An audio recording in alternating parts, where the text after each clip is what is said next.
What's up, friends, and welcome back to another episode of I'll Call You Right Back podcast with me, your host. My name is Chad Medved. This is my podcast. Welcome to the show. Appreciate you being here.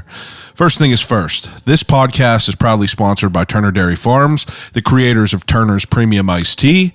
You could find Turner's products pretty much anywhere that is worth going to. But if you need to figure it out, www.turnerdairy.net, top right corner, go to the locator, and you could type in your zip code and find the local location located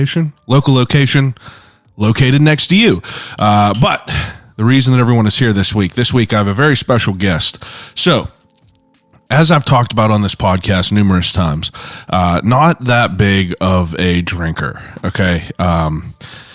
Really not that big of a drinker at all. Drank probably, maybe, to be safe, I'd say 20 beers in my entire life up until I was 31. Wasn't a big drinker in high school or nothing like that.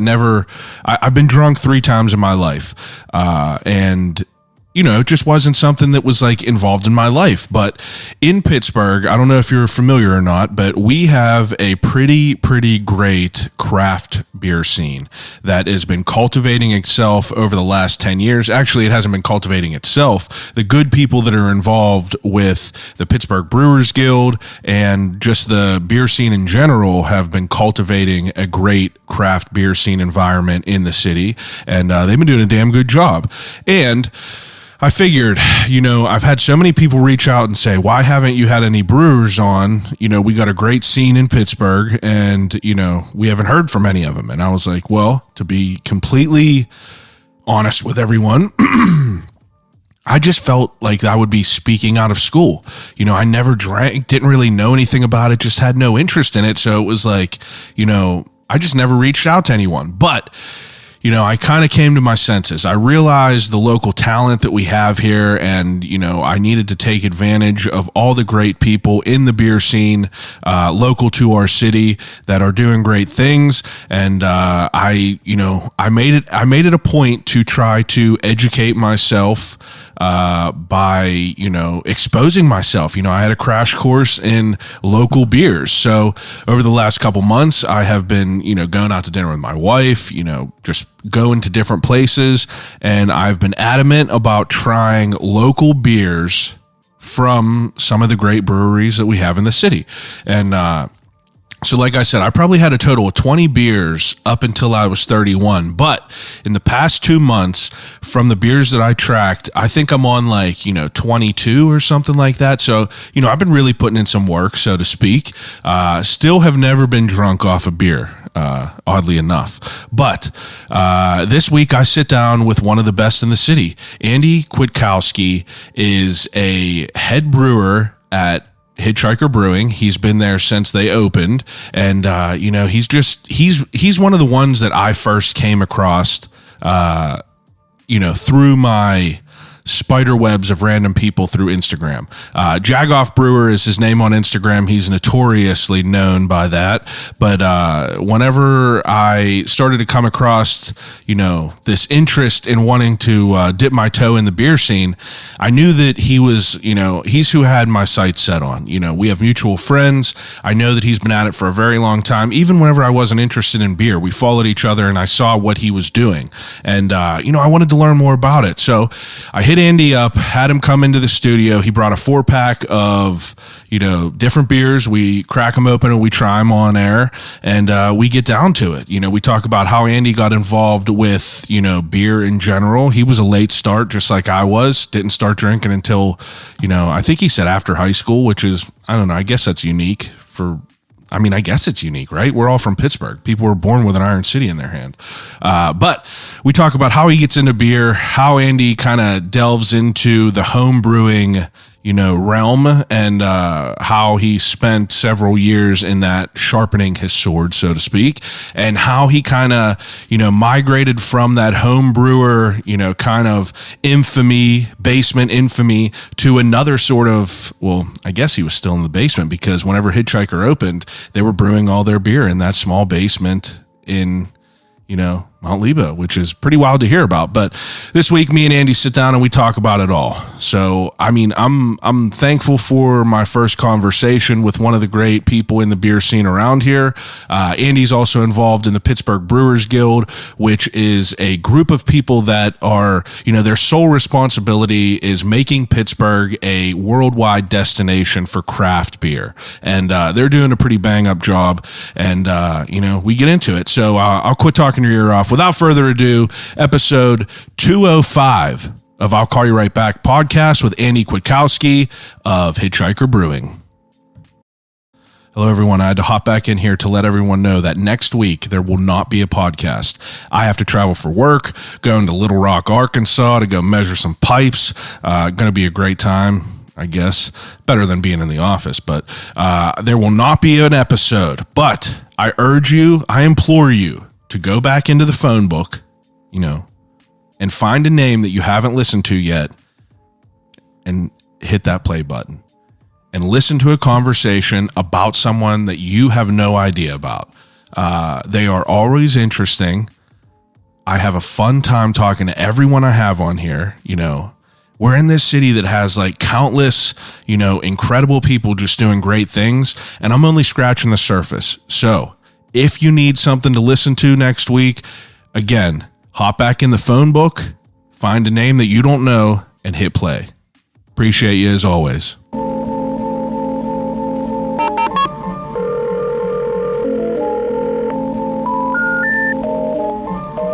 I gotta use the telephone. Hello?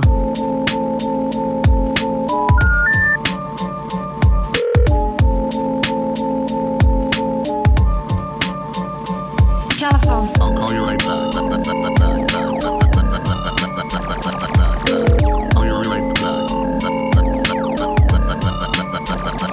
Telephone.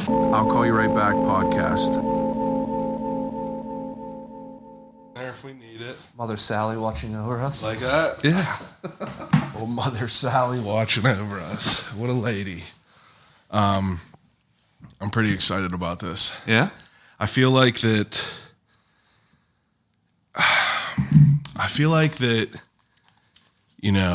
I've been doing this for like 4 years now.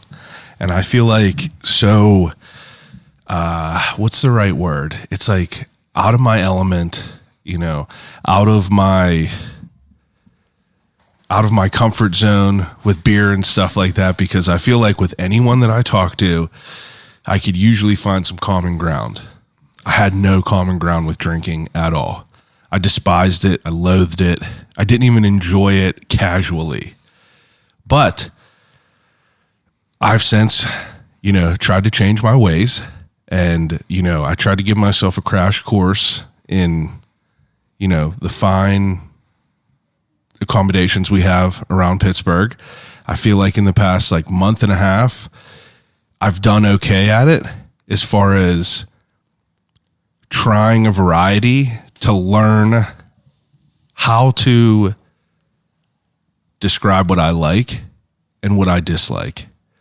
And I feel like that I didn't want to have someone on here to talk about beer until I had enough where I could be like, I've tried some. I know it's about a little bit. Before if I brought you on here and I was like, I've had some Budweisers growing up, some Key Premiums growing up. That's it. It would be disrespectful to you. No. Yes. No. It would be terrible. No, man, that's what life's about. It's all about new experiences, and you shouldn't be there's a high barrier of entry, I feel like, with craft beer, especially because it's just such a nerdy thing. Very nerdy. And the people that are into it are kind of intimidating because they know all the lingo and the breweries, and it's like, oh, you've never had this beer before? Yeah. So I think that's kind of the wrong approach, especially if we're trying to bring new people into this environment that have not experienced and don't really understand what it's about because they grew up having beer like that. They're not used to what that experience is. So I don't know, to take someone through that journey, to me, that's probably the most gratifying thing in what I do. It's not the person that's had a million beers and oh, this is a great IPA. It's opening that Pandora's box for that person. That's really what that's what gets me up in the morning. And I love that. And I respect that. But for me as an interviewer, I feel like a fucking poser You know what I mean? If I didn't have at least, I think I'm up to like 22 beers now. Oh man, that I've tried. You're getting up there now. I'm getting up there a little bit because I think it was like 7 or 8 when we first met. Probably around there. I didn't count any of the ones at the half-ass beer share because that was just like a sip here and there. Yeah, and I feel like I didn't get like a full. I'm a man of morals. I have principles. So I just had to be able to speak about this in some form of educated manner before I had someone on here like yourself, because I feel like whenever I think of, as an outsider, when I think of craft breweries in Pittsburgh, there are a few that come to my mind. There is Hitchhiker comes to my mind, Grist House comes to my mind, and then I feel like there was one other big one that I thought of before, but I can't remember. But I feel like that those two come to my mind at first, mainly because it's just, mutual friends that I know who have been involved with that. And like, that was just like the bell that would go off in my head whenever I feel like those were big names. So like, those were the ones that I remembered. But I've been getting into some IPAs now. Okay. I have not really tried a lot besides IPAs because I feel like I wanted to get a verse of those, specifically a hazy one. Okay, so I saw you post a meme the other day on Twitter, and I thought it was interesting because I feel like IPA, like hazy IPAs, are like like I don't know, I don't know the negative connotation. I hope that we can get into that, but before we get too into this like craziness, because I feel like we're going to go down the rabbit hole. Oh yeah. My plan was, I hit you up and I said, I usually do a segment called What's in the Cup. I forget a lot, but I hit you up and I was like, I want to try a few different beers with the guy behind them. And I want you to try to talk him through me. I talked to a guy who is the cheesemonger down at Penn Mac, and he brought all kinds of cheeses over, talked me through the craziness of it. And I feel like this is a perk of the job. And it's an honor for me to, have some beers with you and you help me talk through these. But as we talk through them, I'm going to kind of open you up about how you got to where you are. Sure. Is that all right with you? Yeah. All right. So, let's just get into it first. Okay. So, I do an opening segment with everyone. It's called What's in the Cup.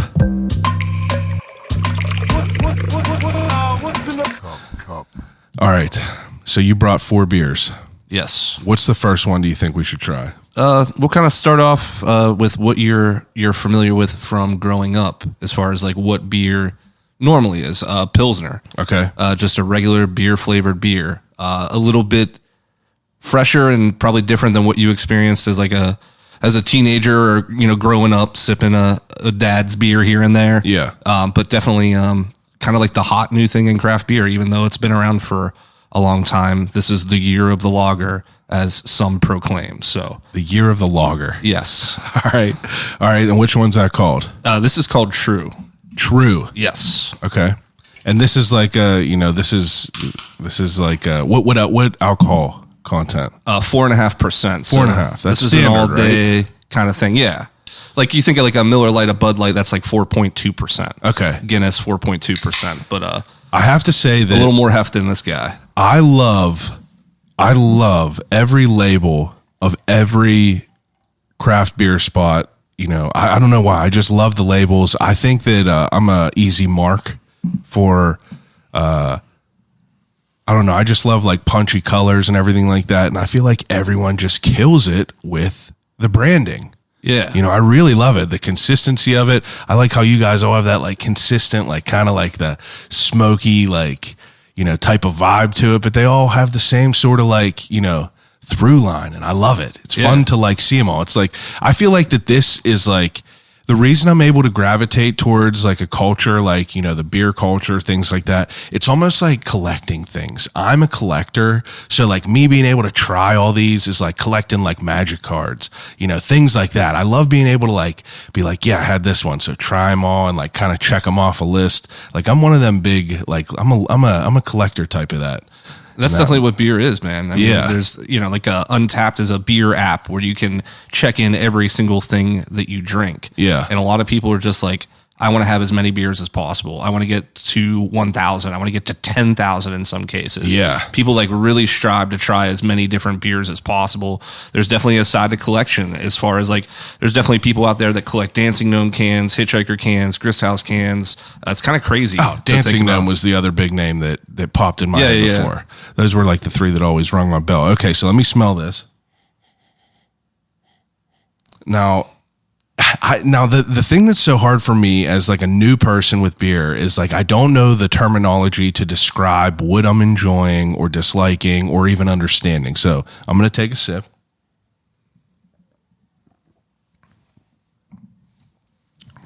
Now, at first, it reminds me of like, you know, like a Miller Lite. Yeah. You know, like that reminds me of high school. Yeah. Except it doesn't have a I feel like whenever I used to drink Miller Lite, I would have like a more of like a fishy aftertaste of it or some sort of like weird aftertaste. This doesn't have the aftertaste. It's fresh. It's fresh. It is. And it doesn't taste like, you know, having these like heavier beers in the past like few weeks, like I feel like even on that first sip, you could tell like this is going to be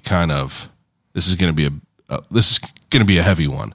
And but this is like all day, very light, tasty. How long has this been? So how long has Hitchhiker been around?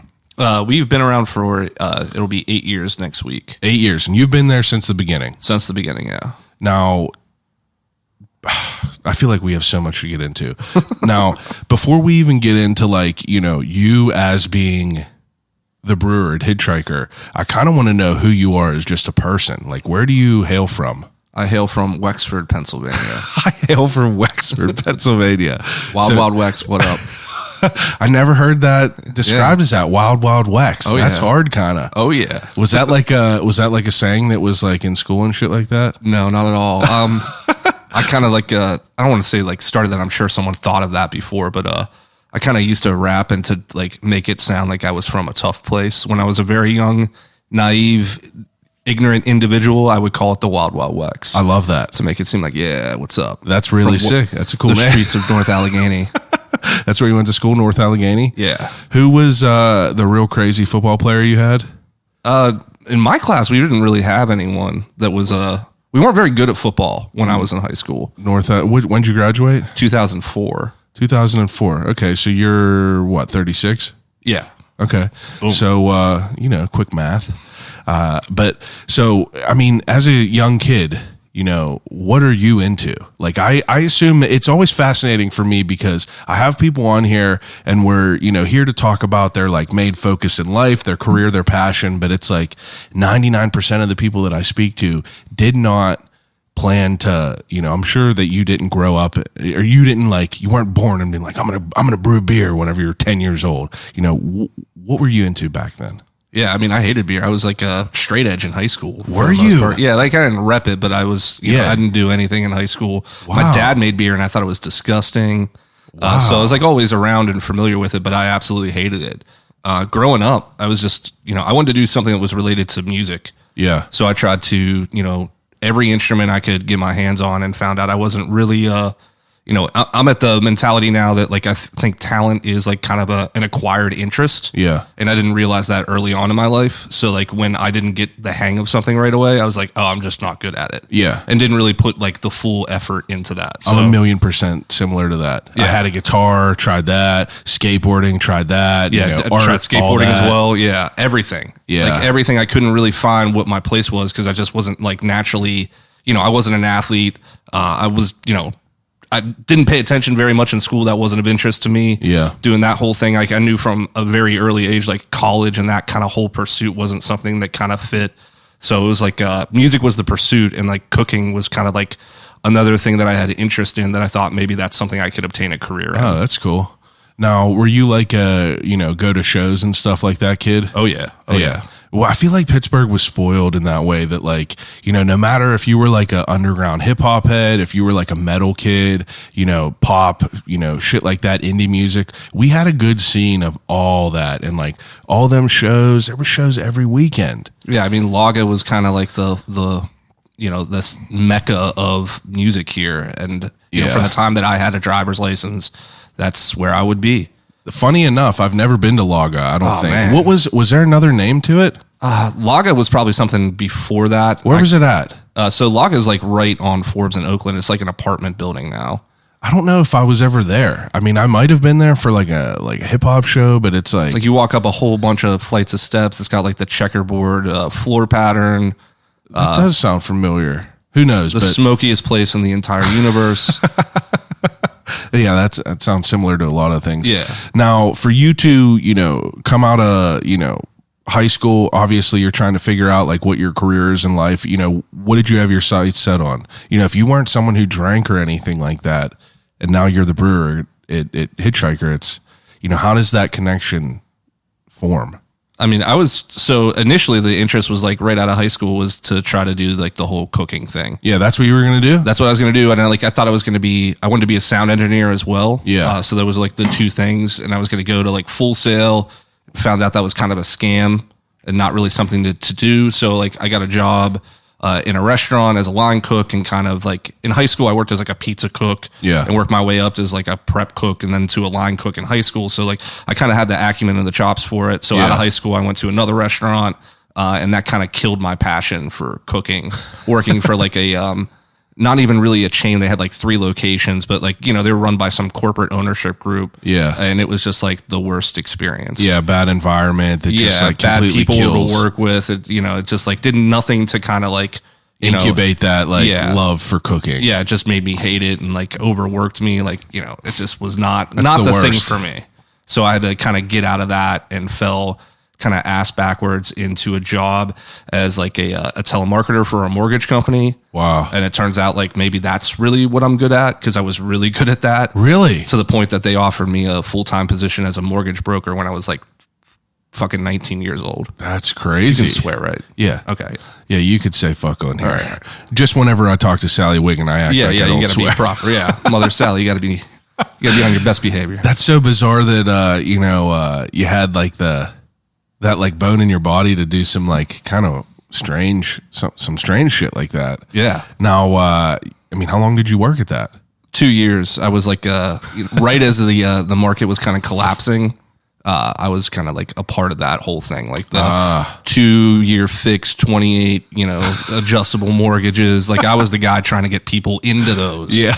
And it was pretty easy early on, but quickly people kind of found out that was not the smartest thing to do. Yeah. So you get out of Dodge. Just like trying to apply wherever, and I ended up at Verizon Wireless and customer service as like just I need to make money kind of thing. Yeah. I have a girlfriend. I want to live with her, so I knew a lot of people that ended job. up there. Yeah. Verizon. I had cousins that ended up there.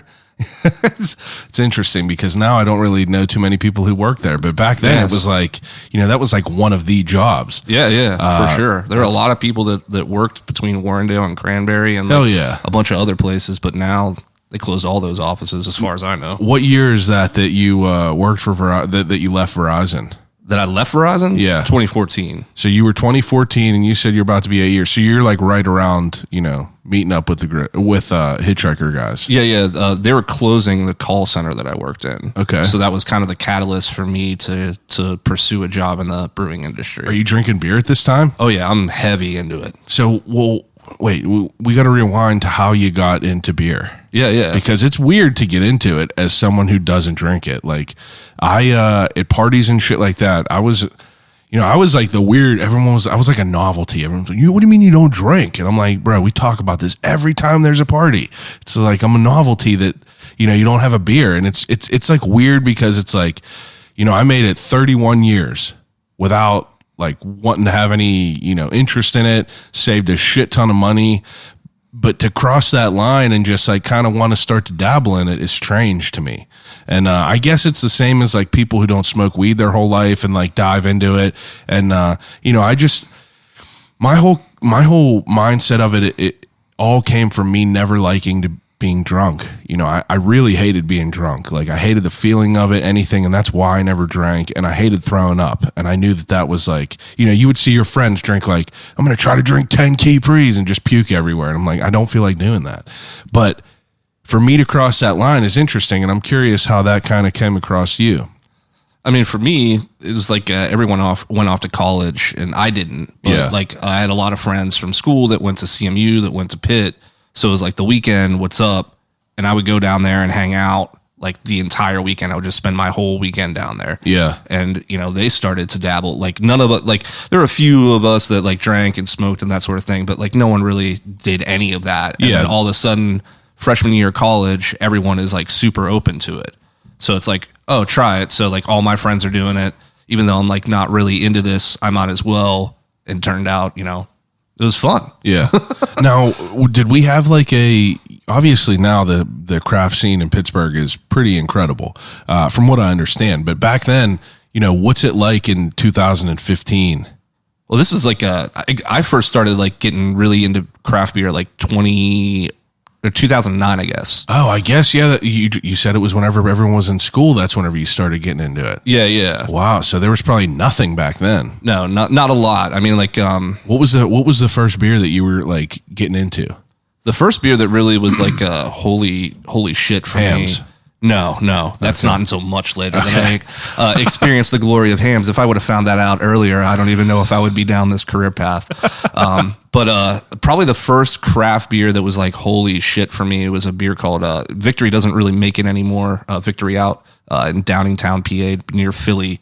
They did a beer called Whirlwind Wit, and that beer was like a holy shit beer for me. Really? Yeah. Wow. Because it's like, oh my God, it was like it's like Blue Moon. And like, that's what I think sold me on. I was like, oh, it's like Blue Moon. I'll try this. And it was like way better than any Blue Moon I had ever had at that time.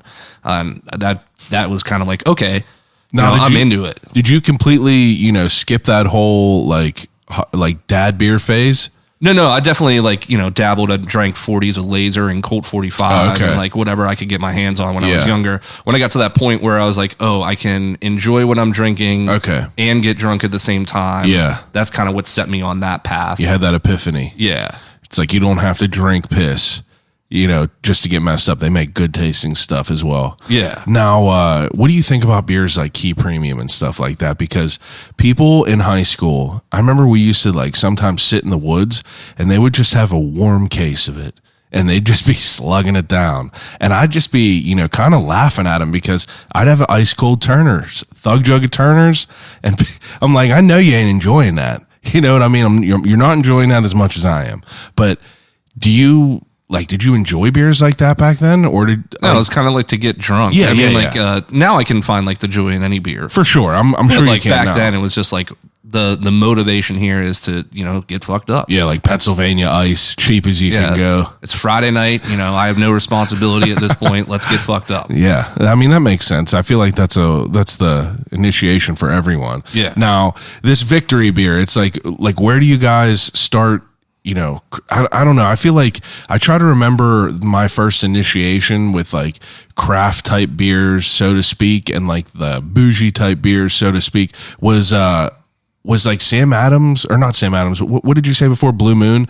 Was that like the first type of like, different, upscale type beer? Oh yeah, that was like the first thing, like buying pictures of that back in the day. Okay. Used to get a 5-bar, RIP. 5-bar. Yeah, 5-bar used to be like right at the corner of like Forbes and South Craig. Wow.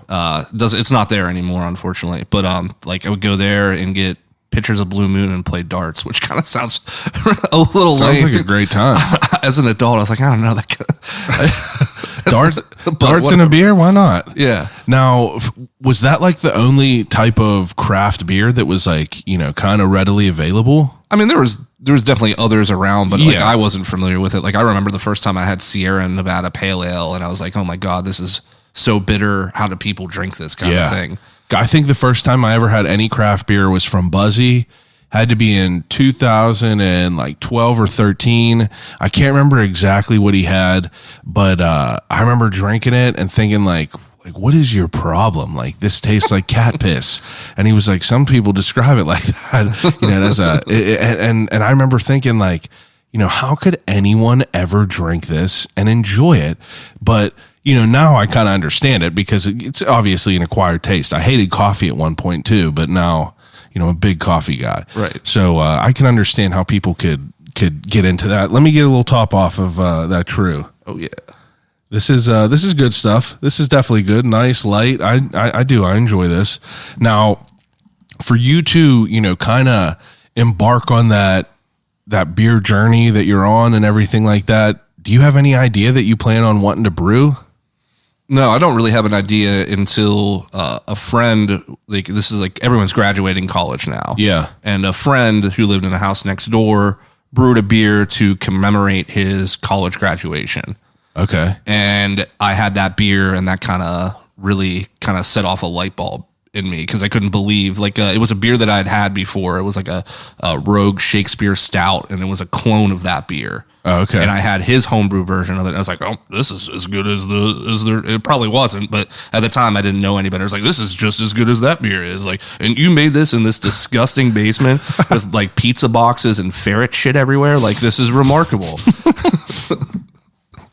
Ferrets, weird things like dirty socks. Yeah. So, I mean, I feel like that's kind of like the way that my mind thinks. It's like, once I see it's possible, for someone to do it, I immediately want to. Like, my boy made some hot sauce. I immediately felt I needed to go make hot sauce. And I just like doing it myself and like putting my own spin on things. Now, for you to, kind of have that mindset of like, man, maybe I want to kind of brew beer. I know you said your dad did this, for a while, which is pretty crazy because like, I don't know, was that like, do you think it was like a real common thing? Was it a real common thing to brew beer back then? No, everyone thought he was weird. I mean, he was doing this like in the mid 90s. Like Pittsburgh kind of had a little bit of a beer boom in the late 90s, like early 2000s. And then like all those breweries kind of went out of business. And like I remember like we used to go there for dinner all the time and like what have you. But like he was doing this like 95, probably even earlier than that. Now was he more into like a dad beer, or was he like trying to do like the craft type stuff? No, he was always like into craft beer. I mean, he would have a beer and stuff like that. But I think like when he kind of discovered there was like more out there than what it seems on the surface, he was immediately like into that and started to kind of pursue that thing, like look out for like whatever he could find that's like interesting and different, that's not your run-of-the-mill beer. That's pretty wild. What kind of resources do you have back then, and like what do you think that they were doing, like libraries and shit? Yeah, I mean, have the internet. Yeah. So there's like a really famous author called Charlie Papazian. And he wrote a book called The Complete Joy of Homebrewing, which is like kind of the Bible for making beer at home. And there's like, update after update after update. So this kind of becomes, and there's more beer books that were written after that, but that was kind of like the prominently distributed, source that, a lot of the breweries in the country kind of got their foundation from, is that book. Wow. That's what got them into beer. Have you since dabbled in that book? Oh, that's the first book I ever read. I borrowed my dad's copy of it. And you just like went through that? Yeah. Wow. And like before you did you start doing home brewing before you like got into Hitchhiker? Yeah. I was a hardcore home brewer for several years before I got the opportunity to go How many pro. years? So I started January 30th of 2010. And then started professionally at Hitchhiker March 16th of 2014. Wow. So you were there for like 4 years grinding. Yeah. Now, for you to be a home brewer, like what kind of setup does a home brewer have? I mean, it kind of depends. Like the beauty of homebrew is you can make it as simple, or just brewing in general. You can make it as simple or as complicated as you want to. And what did you do? I made it as complicated as possible. That's what I would do too. Yeah. They're like, oh, you want to learn how to bake bread? And like, yeah, I'll bake sourdough. It takes like 6 hours a loaf. Yeah, You're just like, I'm immediately going to jump into that. Yeah, exactly. Now, I mean, like, for you to, kind of jump into that, you're obviously just, throwing shit at the wall and seeing what sticks. Yeah. What was your setup in the beginning? At the beginning, I was fortunate enough to borrow a lot of my dad's shit. Yeah. But my dad was like, so in brewing, there's like two main methods. There's one called extract, which is basically someone has already taken starch and converted it to sugar. All you're doing is dissolving that sugar and fermenting it. Okay. And that's making beer. The other way is all grain, where you're starting from basically scratch. You're taking grain, you're cracking it open, you're converting starch to sugar yourself, and then fermenting that. So I started, and most people start as an extract brewer. So I just borrowed some buckets and a pot basically and made my first beer. Wow. Yeah. Were you impressed with your first beer? Oh no, it was dog shit. It was awful. Yeah, but I mean, like, but were you were you all right with the taste of it at first, or were you like, this is not good? No, this is not good. I mean, I would definitely I definitely had a couple of them, but it was like, this is not good.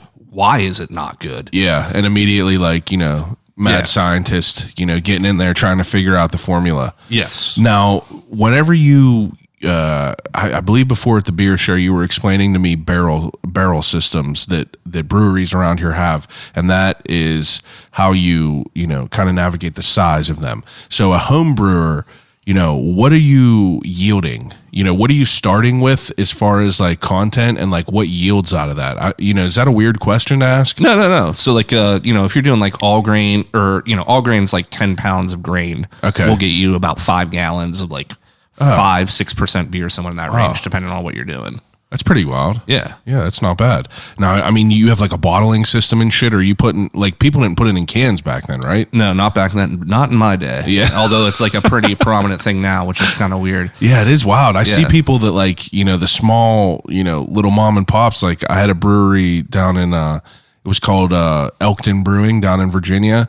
They had like a little setup right there, a little like line, and it didn't look like anything crazy. Maybe they had more shit in the back, but like, it looked like I could literally fit everything on this table. Yeah. It's pretty wild to see that. Yeah. I was just starting, simple with when you're fancy, you can force carbonate beer with carbon dioxide. Yeah. But like, if you really don't have that equipment, you have to do it with adding more sugar that allows the yeast to re-ferment, and that's what creates carbonation in the beer. Yeah. So like, you add a little bit of sugar into the beer, put that in a bottle, let it sit for 2 weeks, and then drink it. Wow. It's a very tedious process. Yeah, slow and steady. Yeah, and every couple of days you're like, oh, it's not ready yet. It's not ready yet. It's not ready yet. It sucks. I do, now I feel like I'm having this like, this fluish haze in my mind of whenever I was in Boy Scouts, we went on a parent weekend where you were allowed to bring your parents, and we went to some place and we tried to make our own root beer, but I swear it came out as like regular beer. We like tried to, I remember like, fermenting it, and like maybe we let it ferment too long, but maybe that was my first experience with brewing back then. Oh yeah. Because I think it definitely tasted like alcohol, because I remember no one was able to drink it. Maybe the old scout leaders just took it back in. Oh yeah. If you're carbonating with yeast, that is going to create alcohol. For sure. It was definitely a little sketchy. Yeah. Sure. But so, I mean, for you to, kind of fine tune your formula and like, work at this, when did you say, how often are you brewing batches of this? I mean, I ramped up. So, I brewed a lot from out the gate, but I would say like at the peak of it, I took a shift at Verizon where I did 4 10-hour shifts. Yeah. So I had 3 days off. Okay. Those 3 days I would brew 6 beers. Wow. Holy shit. Yeah. What are you doing with all the beer? Giving it away? Giving it away. Going to any party, any kind of thing that I can kind of get to and spread See my what name. people like. Yeah. Now, were you getting positive feedback, or were you like, obviously, a lot of people in this like, craft scene. I don't know if it was like that right in the beginning. No. But like, how are you, if you're brewing this like sort of craft beer and you're giving it to your friends, you said your friends were into the craft beer. So like you're handing them off to them and getting critiques from them, right? Yeah, but they're not really helpful. And that's kind of like wanting more of like people that are like not gonna necessarily like kind of coddle me. Yeah, blow some smoke. Yeah. Exactly. That's a blessing and a curse with friends. You're like, how was that? And they're like, it was fire. And you're like, was it though? Just like be honest with me about it. Yeah. I ain't gonna be mad at you. Yeah. But that's what you need. You need to have that. Yeah. So I sought out like homebrew clubs, local homebrew clubs, as like the way to kind of really inform me of like what I'm tasting, what I'm doing, and if I'm doing it right at all. Wow. What's that, like, where do you find those resources? Was there a lot? Yeah, I'm so like I always heard of homebrew clubs, and like as a homebrewer, and like I got up with like, I got into beer when I started brewing with another guy who also worked at Verizon. And he kind of like knew a little bit about beer. Okay. So he kind of helped like feed that interest and let me know like there's these kind of circles around. Shout out Brian Reed, who's like a master Cicerone, which is like, there's only 18 of those in the world now. He's Cicerone. Yeah. It's like a sommelier for wine, but for beer. So like he's gone through like this crazy blind 3-day test on every facet of beer. And he's like one of 18 in the world.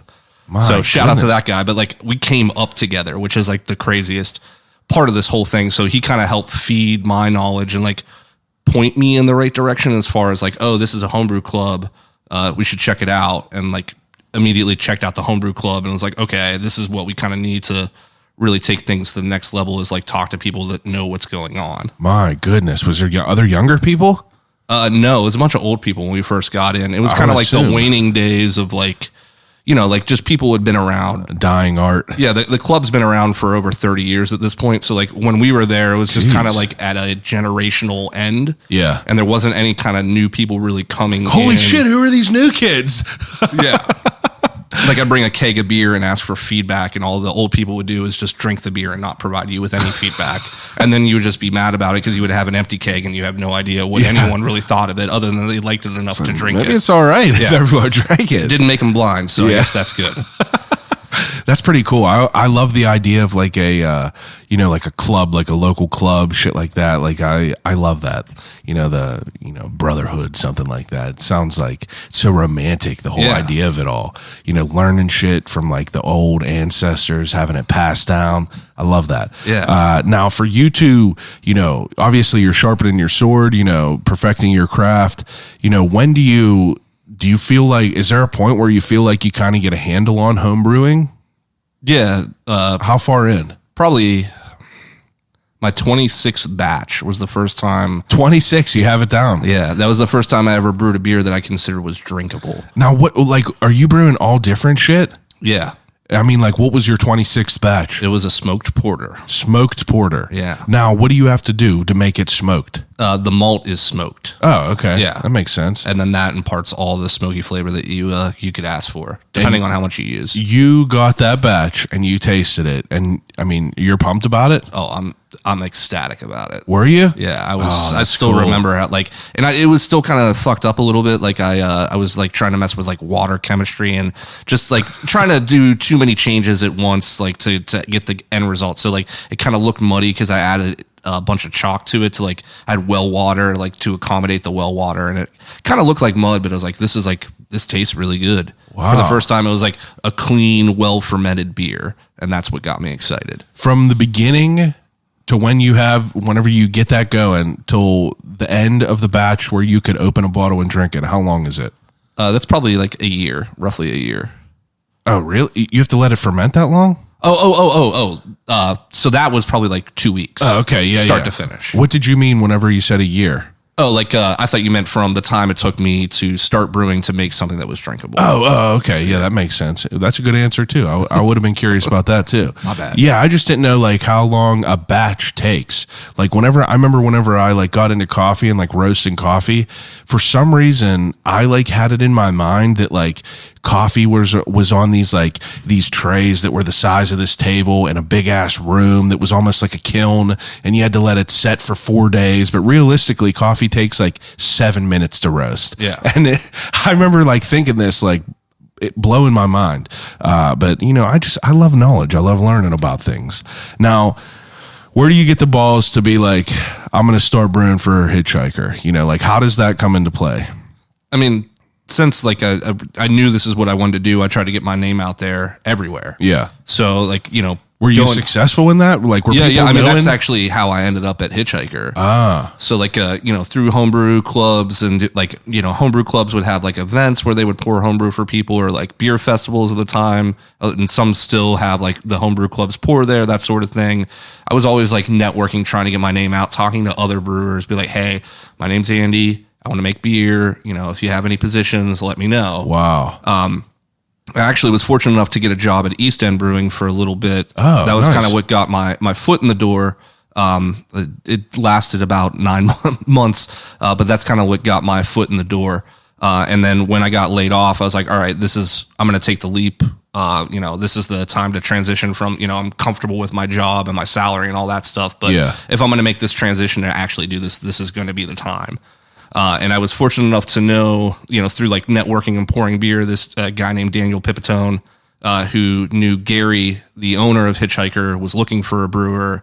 Gary asked Daniel if he knew of anyone, and I was the first name that was recommended. Goodness. So like within a week of getting laid off from Verizon Wireless, I have an interview with Gary and I get an offer to Let's get the job at Hitchhiker. Baby. Yeah. Off to the races. Yeah. Now, in your mind of, for you to be a home brewer, first off, before I forget, I want to know, are you like branding your home brewing bottles? Like, are you making like labels and shit and like trying to like be official in that regard? Did you have any idea of that? Or you knew that you wanted to just brew at a different place? Like I'm trying to understand if you had an idea, if you wanted to make your own beer under your own name, or if you just wanted to use this as an opportunity to get good enough to do it for someone else. I mean, at the beginning, the goal was to start a brewery, but that was always like, I don't, have the means to do that. I don't come from the place to kind of make that happen. So I figured the way that I was really going to do this was to do it as a worker somewhere as a brewer and kind of like get in at the entry level and work my way up kind of thing. That's fair. So I always thought it was corny because I would meet other home brewers that would put like labels and stuff on their bottle. And then, if that's your flavor, that's your flavor. But at the time I was like, that's not my style. Yeah. I just tried to market myself online. I love that. Market myself. So like I'm not a businessman. I was the Jagoff brewer. That was my thing. And that's kind of like how I got my name out there. And like, when I would pour in an event, I'd be like, Jagoff brewer. It seems real cheesy nowadays, but I mean, it's been around for so long. I can't do much about it. You're like the Italian guy off of Mikey and Bob, the guy who calls it crazy Italian guy. Yeah. But that's pretty wild. So you met, and you said his name was, what's the owner of Hitchhiker? Gary and Serena Olden are the owners. Gary and Serena. Now you got an offer from them, and they're not existent. They didn't have a spot right then. They had a spot. So Okay. like he basically like brewed a batch of beer and had like someone else, and it wasn't really working out. Yeah. And that's what kind of led to the conversation that we had. Okay. So like, after that interview, I got that offer and then immediately Now, started brewing there. was their first spot in Mount Lebanon? Yeah. Now, that's I've never been there yet. That's a smaller place, right? Was that just a tap room? Yeah, tap room, and then a 750 square foot basement that we brewed all that beer out of. Oh, shit. I was just going to say, did you guys brew there? Yeah, everything was brewed in that basement in the beginning. My goodness, that's some gangster shit. Yeah. Wow. Let me have another sip of whatever we got here. Let's crack into another one. But I feel like we're getting into another chapter of life right now. What do we got here first? So this is Bane of Existence. Now, am I correct to say that this is your flagship beer? Yes. Okay. Now, when did this beer come into the rotation? Probably about a year into Hitchhiker. I was always trying to make the best possible IPA. You created this. Yeah. Now, this is, we're going to get to this, I'm sure, but I'm curious to know, like, as you get your foot into this, like, relatively new brewery, how many different beers do they have? Because right now, how many beers varieties do you have? I think I looked the other day, and I think we've brewed over 350 different beers, Jesus. and that's not even everything. This is only like one thing that we have keeping track of it that hasn't been around since the beginning, but close to it. Okay, so I would say it's probably close to 400 at this point. Okay, so close to 400. Whenever you started, how many were there, to try to put it into perspective? 6, and we don't make a single one of them. Wow. Anymore. Yeah. Now, for you to come into play, different times. I know, right? That's pretty crazy to think about that. That's it's very impressive. It really is, to go through and have all these different recipes.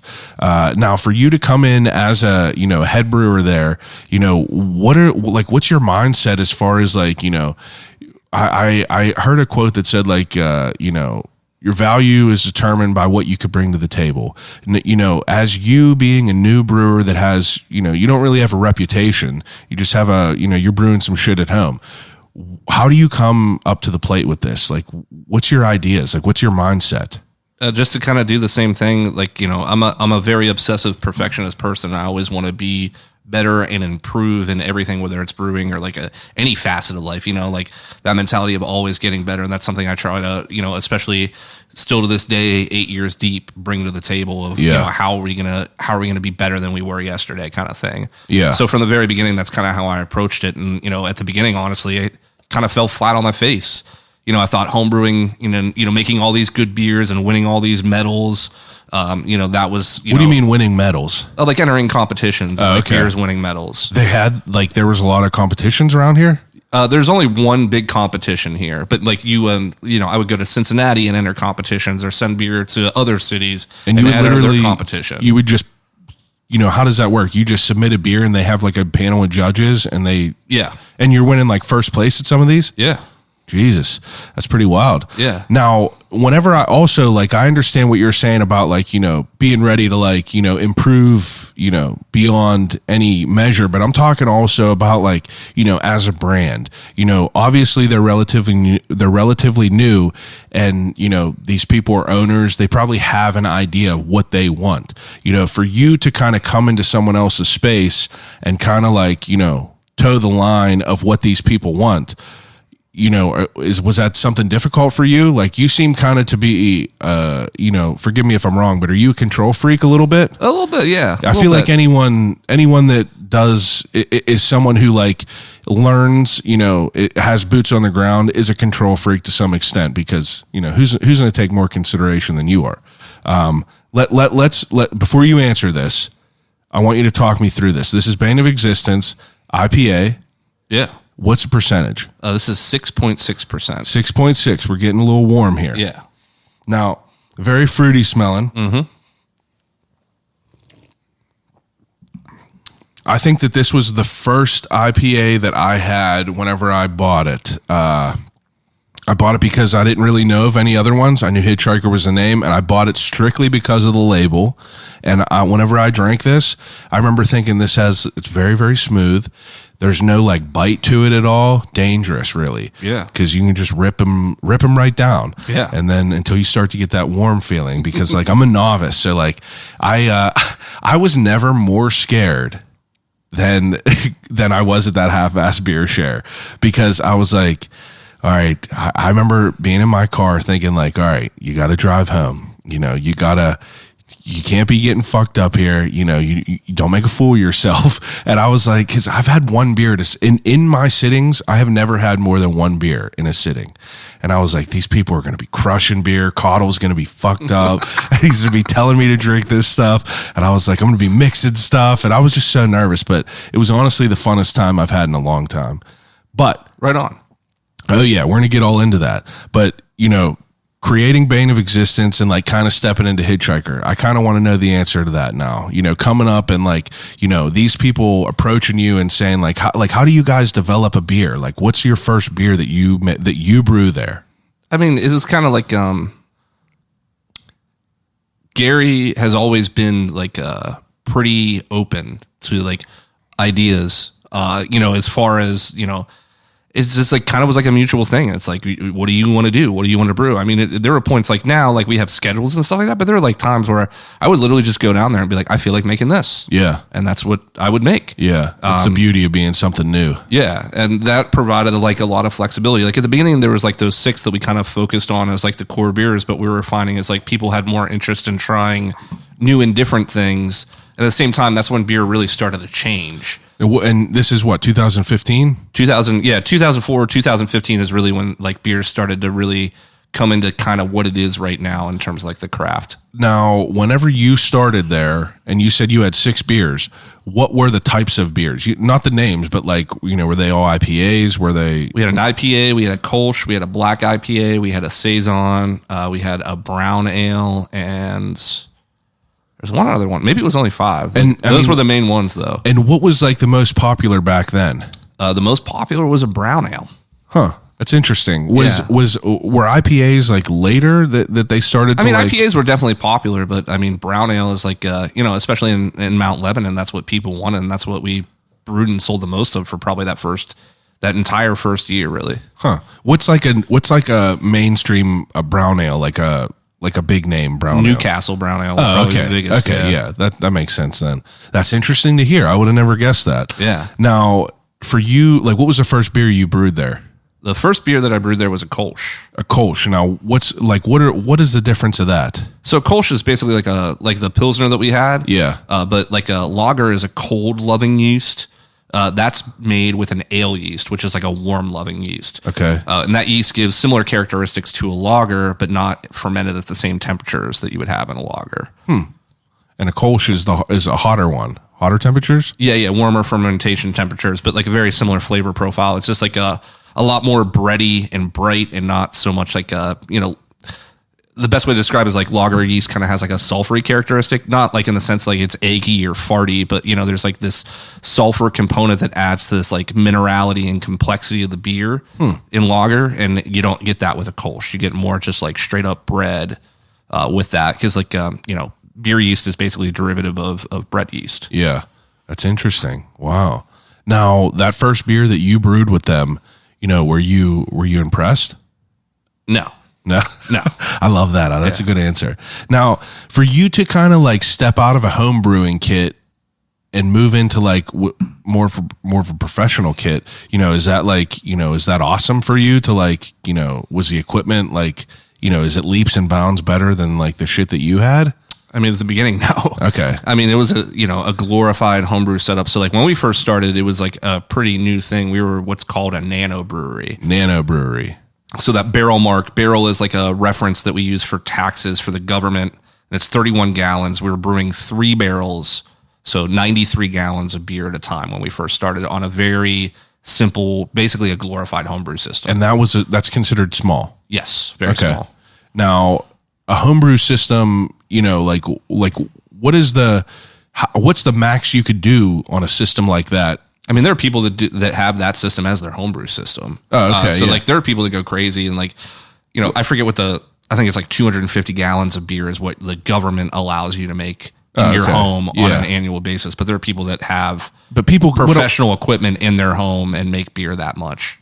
Oh, okay. But like, that makes sense then. I'm trying to like conceptualize like when you guys have to like, move to that next mark, because obviously like Hitchhiker's big name now. So, you're there in the beginning. When does like it kind of, obviously the craft beer scene starts to take off a little bit bigger in 2014, 2015.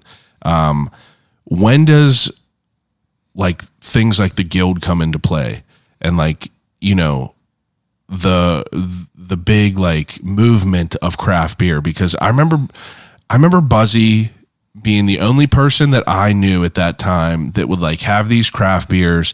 Everyone else that I knew always was drinking like regular shit. And I remember thinking like, it's bizarre that these are all here, but I remember like the people that liked them that would be around him that I would meet were like the same type of people, loved the craft beer. And it was just always like kind of a wild thing because it was almost like a secret club. The people that loved it were like, part of this inner circle. So when does it like kind of start to like become a little bit more mainstream? I mean, I guess it all starts with, this is going to kind of sound like a pretty douchey, but I mean, like when we opened, so like May of 2014, within that month, we opened, Grist House opened, and Brew Gentleman opened. You guys all opened in a month? In 1 month of each, yeah. Wow. Like weeks between each other.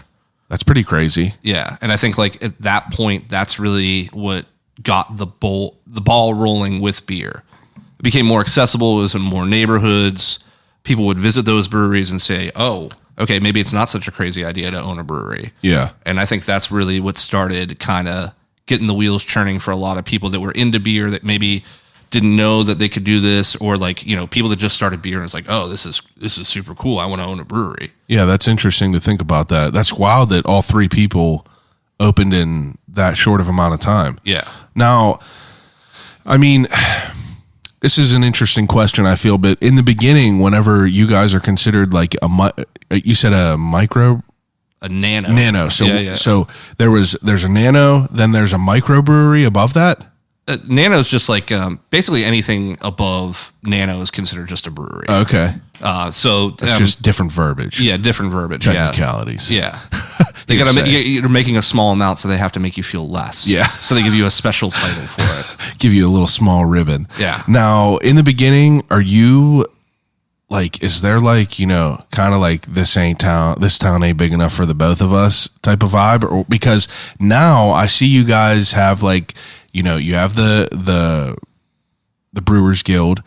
You guys do this like half-ass beer share, and it's like it's so like welcoming and like it's just like building other people up, it feels. And like, I remember, the first thing I asked you at that half-ass beer share, which we'll talk about, was I said, what is the Brewers Guild? Because Cottle was like, don't ask me, ask him.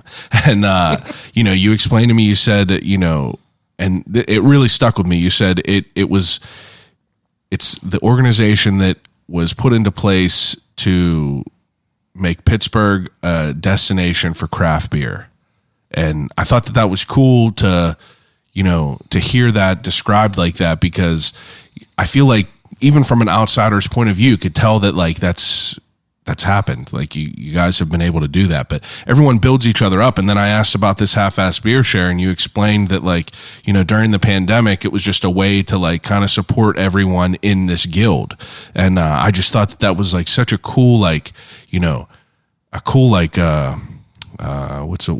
the word? I don't even know. It was a cool vibe that like, everyone wants to work together. But if you have all three breweries that open up at the same time, like, are you like, learning from each other? Are you guys like, cause I assume that like the customer base is kind of niche, would you say? Oh, 100%. Yeah. So, are yins worried about shit like that? Or are yins just like, with the long-term mindset, it's like, oh, we're just going to start to cultivate a bigger customer base with all this?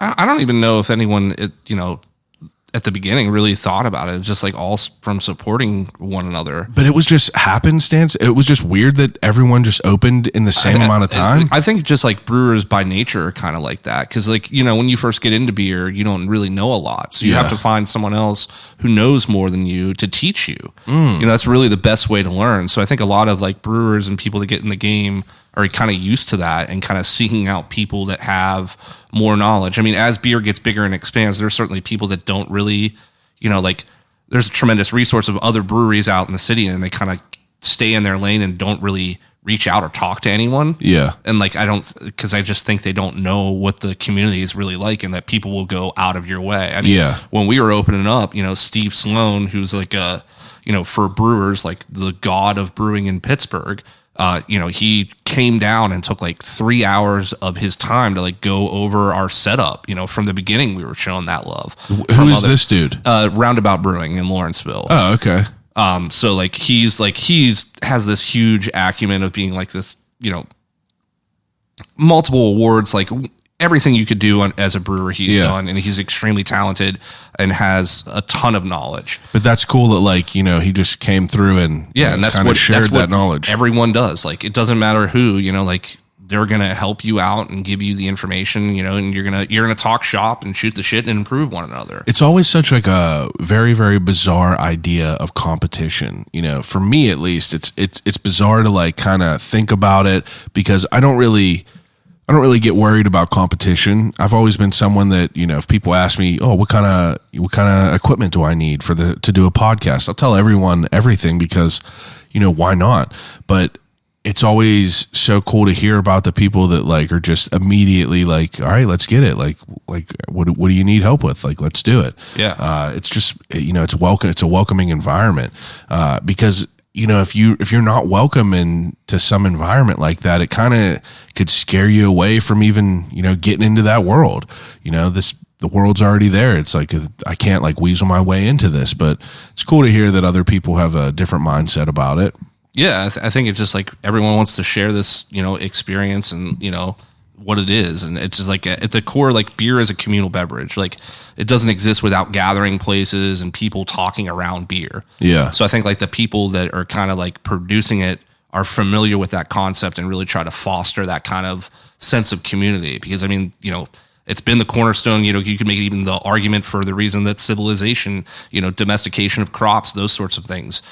Beer is kind of in one way or another kind of wrapped in those senses of community. So I think going back to the very beginning and even now, it's just always been like that. And I think it kind of really speaks to people that brings interest to, because they want to be a part of that community as well. That's interesting. That is. Now, you are at Hitchhiker, you got your feet on the ground there. You're making some shit happen.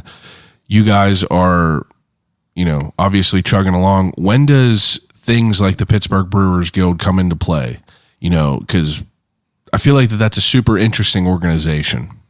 Yeah, so the Pittsburgh Brewers Guild was kind of born out of there used to be another organization called the Pittsburgh Craft Beer Alliance, and they put on Pittsburgh Craft Beer Week. Okay. And I was involved with that. I was president at one point, but it wasn't really what I thought was best, or like really had the level of interest from other industries other than breweries to kind of exist and, grow itself. Yeah. So it was like a very, just something that didn't seem like it was going to work. So I stepped away from the guild with talking with other brewers with the intention of kind of forming our own guild. We met at there was a craft brewers conference in Philadelphia, I want to say in like 2016. And like we kind of talked about this concept of doing this brewers guild and like how it would go about. And like we would kind of have to let this other organization go by the wayside for this to kind of come out of the ashes, so to speak. Yeah. So after that conversation, kind of set back with the mentality of kind of letting that go by the wayside in order to start the Brewers Guild. Now, what was the goal of the Brewers Guild? To make Pittsburgh a world-class beer destination. And at that point in time, was Pittsburgh on the map at all? I mean, we definitely had good breweries, but I don't think there's really the publicity or attention behind it to bring people from other cities to Pittsburgh. Yeah. And I still think we're kind of there, but I think we got a little bit to go. Yeah. Before, and it's weird with the pandemic and, people start to really travel again, and that kind of sheds light that this has really become a tourism destination, but like Visit Pittsburgh sees it. And they put a lot of backing and support into what we do to kind of bring that side out. That's pretty interesting. Now, as that kind of gets established and you guys kind of, start to incorporate breweries around, and you're working at Hitchhiker, it's like, how do you guys decide like how to create something like this as far as like, how do you get people involved with it, get behind it? It's like, do you approach these people and these different breweries and, explain to them your goal and what you're doing and see if they want to be part of it? Yeah, I mean, it was a collection. It's certainly not just myself. Yeah. People like Brian Eaton is a huge part of this. Matt McMahon from 11th Hour, a huge part of this. It's just like all these breweries kind of talking about this concept, and if it's something they have interest in. It's something that people had interest in. So we had a meeting of all the breweries and basically said, all right, we're going to start a guild. These are our bylaws. We're going to have these board seats. We voted on board seats, and that's kind of what got the ball rolling. That's pretty cool. It's pretty interesting. Now, at this point, we're 2000 and when? 16? 17. 2017. Yeah. And you've been at Hitchhiker, a couple years now? Yeah. Now, obviously, you guys have a name that's established. When does the second location of Hitchhiker come into play? Honestly, the second location came into play within the first month that we opened. Oh, yeah. We quickly realized that we weren't going to be able to keep up with the demand that we were able to, the amount of beer that we were able to create in the space, even though it's a small space.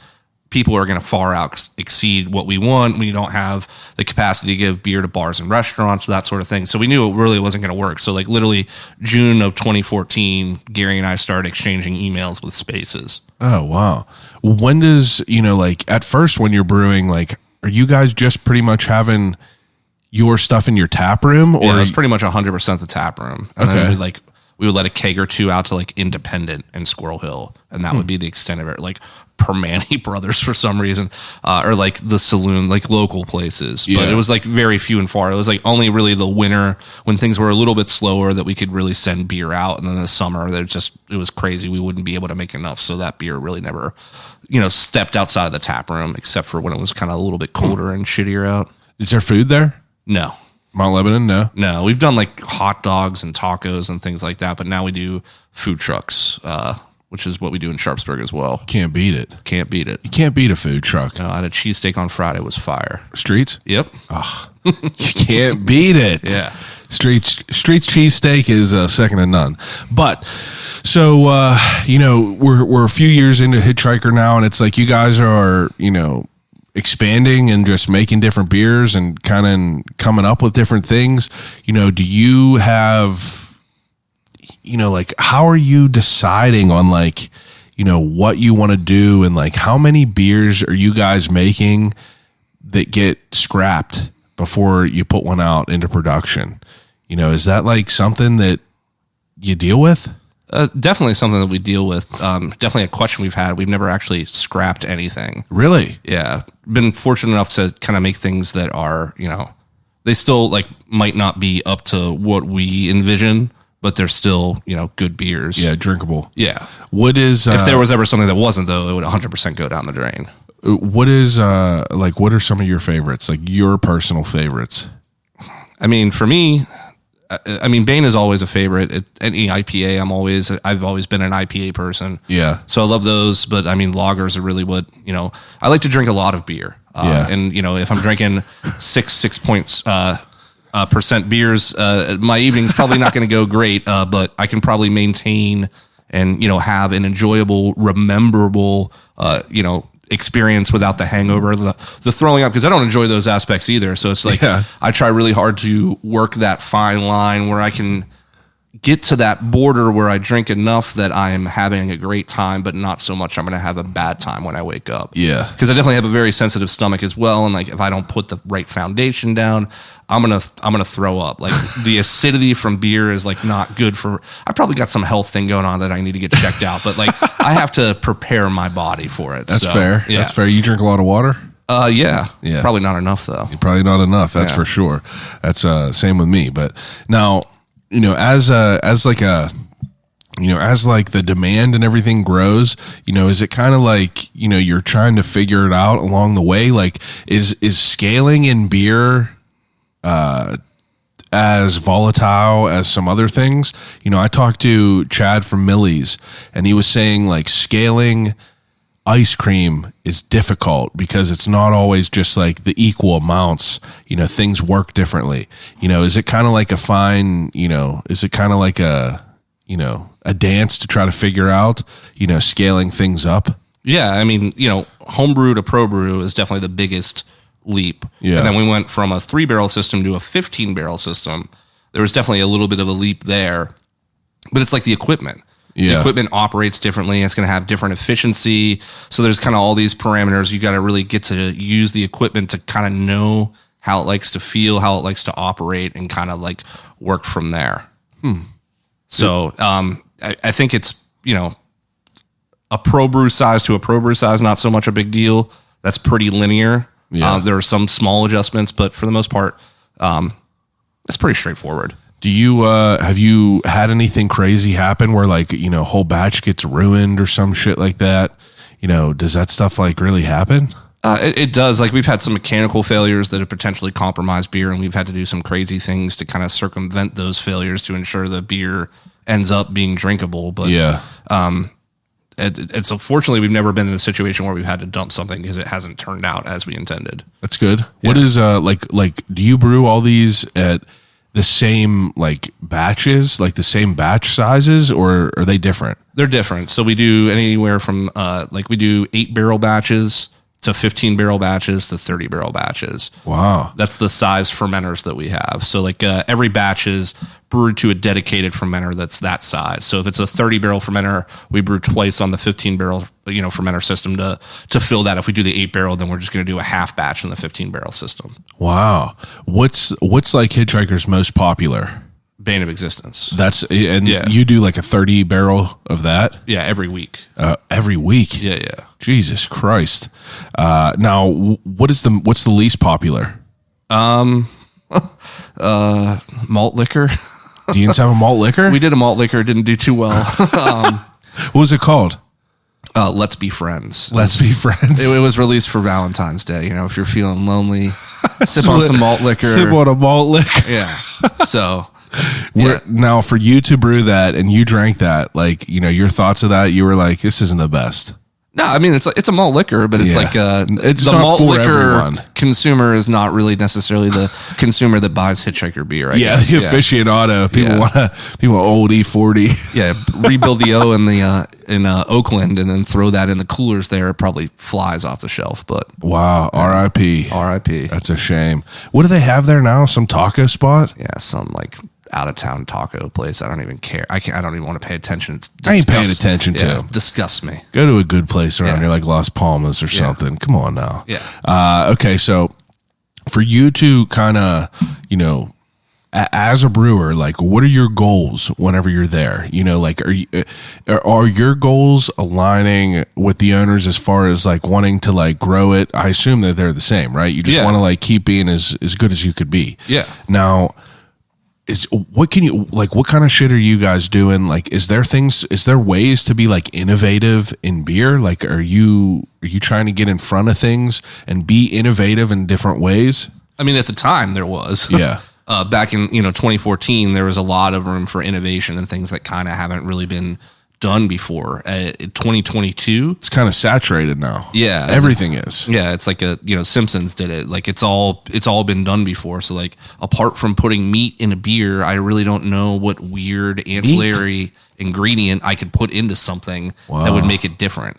Like obviously meat beer is not going to be the next big thing because it's revolting. Yeah. But like that's literally the only ingredient at this point I think brewers could put into a beer that hasn't at this point. And there have been breweries that have done it actually. So I mean, jeez, it's just not a very popular thing. Shit. Yeah. Yeah. That's like weird things. Yeah. That's interesting. But yeah, I mean, back in we tried to always, initially when we first opened, we were like the 6th or 7th brewery in Allegheny County.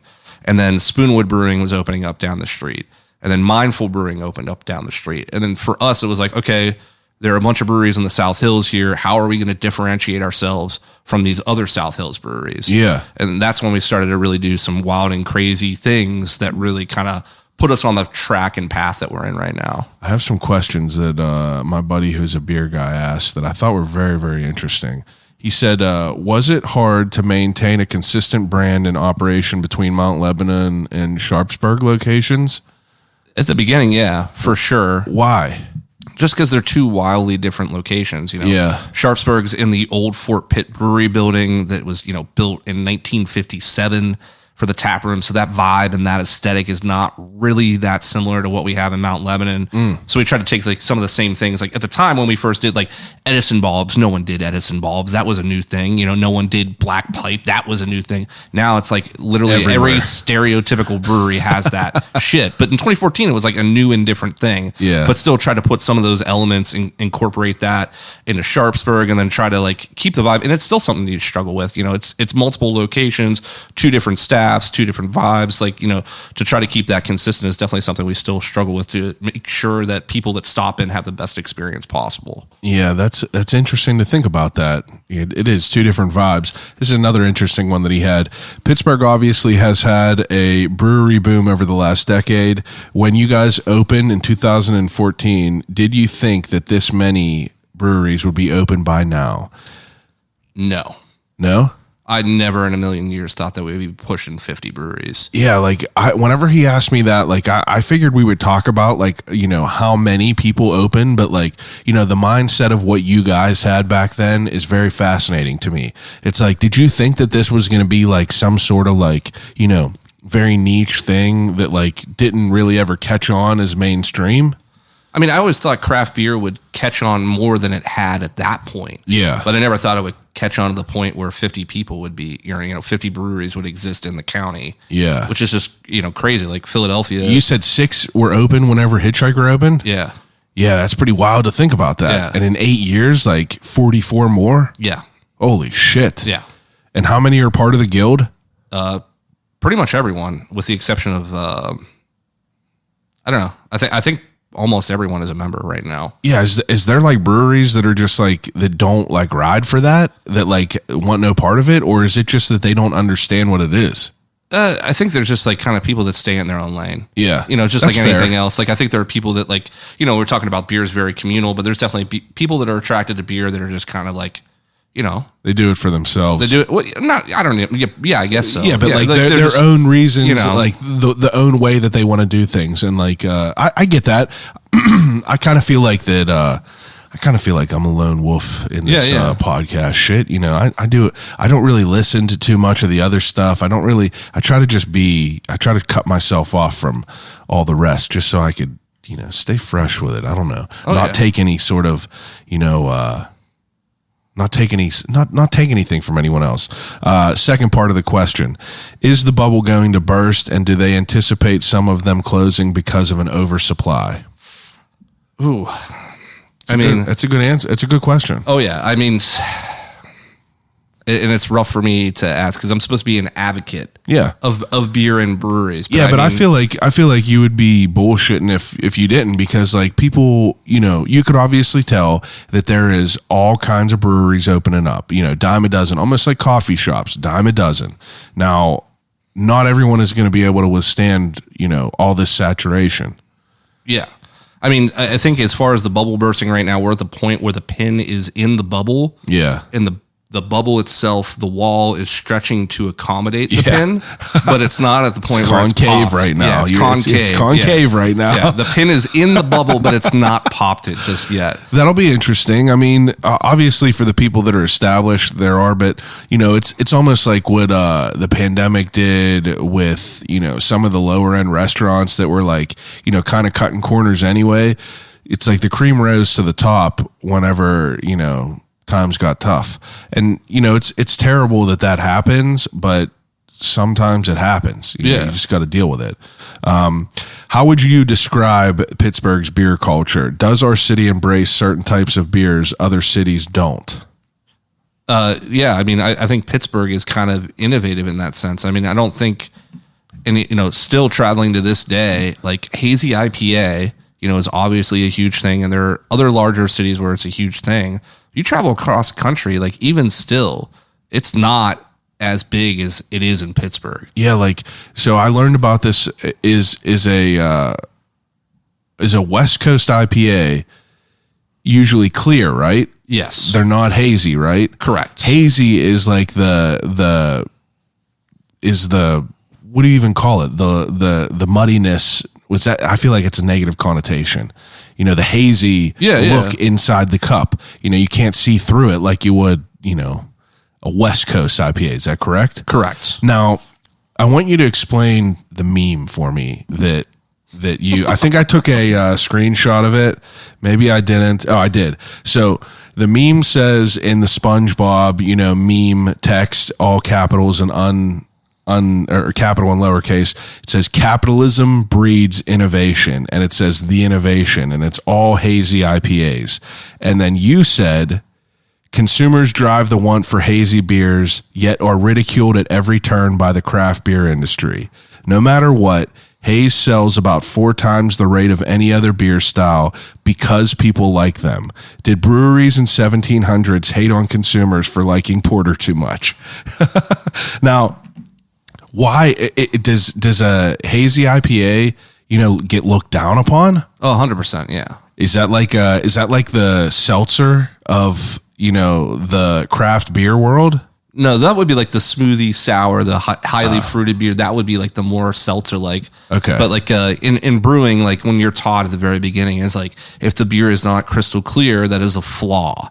That's an issue with the brewing process and what you did to make that beer. There are some beer styles where it's acceptable when you use grain bills that are similar to that you find in a hazy IPA, which is kind of what produces that haze to begin with. That's fine. But for whatever reason, a lot of people that are, have been in the beer industry for a while or just, diehard purists or like don't like trends or just miserable people in general, just find the need to hate on this. And they act like it's all breweries ever make. And sure, it's a vast majority of production, but we still make lager. Yeah. We still make porter. We still make stout. We still do all these things. Yeah. We still do an ESB, a bitter. There's what's still the ESB? An extra special bitter. It's like an English pale ale. Oh, okay.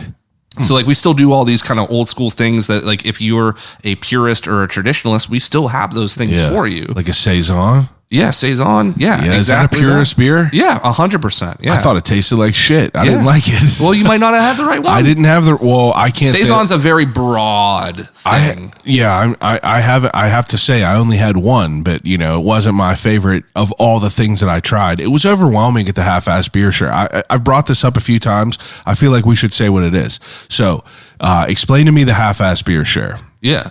So the half-ass beer share is basically something that started by a couple of guys in the pandemic as a way to kind of get together and support Pittsburgh breweries during that time, because none of us were open for retail. Yeah. It was only canned sales to go. So it was kind of a means for everyone to buy a 4-pack from a local brewery and provide some support and drink and have a good time with friends. For me, for people that are listening, I was invited and very nervous to go to, because it's a group of people, drinking all these like craft beers, and me being me, I don't know anything about them, so I felt out of my element. But honestly, it was like one of the best times I've had in a very long time. Immediately, again, I felt like some sort of novelty. As soon as people found out that I never drank, really, people were like, "You're 31 and you're just getting into this now? What are you here for?" And they're like, "Well, you got to drink the initiation beer, the blueberry swirl." And, it just was a fun time, because I felt very welcome.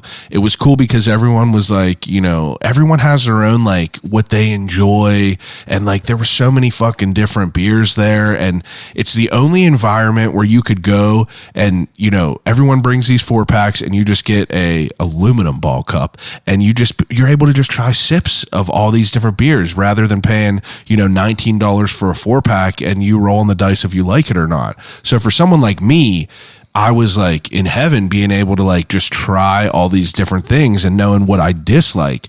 But it was just so cool to like see all the different beers, because I'm only coming across beers by like scrolling on Josh Getzoff's Untapped, because that dude has like 500 listed now, and he's a big IPA guy. And I'll ask him for opinions. I'll ask other friends that I know who drink for opinions on what they like. Going to Buzzy Zano's DJ set and trying out like Cinderlands and stuff like that. Just trying these different places, but it's overwhelming as someone just getting into it, because there's a million things that you could go down. My grocery store probably has 12 different Hitchhiker varieties in there, and it's overwhelming to choose. You got so much different shit that you could try, and I don't know, it was just a fun time. I enjoyed it, and I'm excited to go to another one of it. But I just really like the vibe of everything. It seems like very welcoming. It doesn't seem like there's a lot of gatekeepers in the community. People just want to have a good time and share it. Yeah, 100%.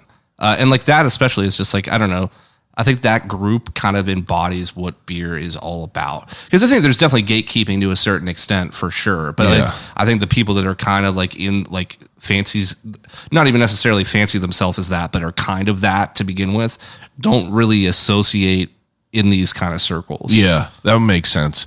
This is a little bit, yeah, I guess that would make sense. The purists I don't see them dipping their toes in there. No. They're just dipping their toes with all these different craziness. But the only beer that I had there that I despised was actually the one that I brought. It was a sour, though. I do not understand how people could just drink multiple sours or just a whole one. I feel like it just destroys my stomach. Oh, yeah. Just crazy. Yeah, I love them. I can't drink them. Ugh, it's just like I'm trying to acquire my tastes, though. It's definitely overwhelming. Now, you're at Hitchhiker. You guys have, over 350 varieties on record of what you guys brewed. Do things always come back, or do you do one-offs? We do one-offs, and then things come back. It just kind of depends on if it's something that people liked. Yeah. Sometimes it might be a couple years before we kind of come back to that beer. Yeah. It's kind of all over the place. It's Do just you like guys- a matter of what's going on. Do you guys have some beers that are hitters that you'll put out and then you'll wait like a couple years, like the 13-year cicada retransformance? Do you know that you have some hitters that you'll just purposely wait a couple years? Nothing that we wait a couple years on. There's one beer we brew once a year, and What that's is it? our most popular. It's a collaboration with a brewery in Chicago called Microphone Brewing. Shout out to those guys. That's called Oreo Speedwagon. Oreo Speedwagon. Yeah. That's awesome. Yeah. That's a cool name. Yeah. Is that like a stout? Yeah, it's a stout that's brewed with a shit ton of Oreos. Oh wow. Yeah. It's pretty crazy.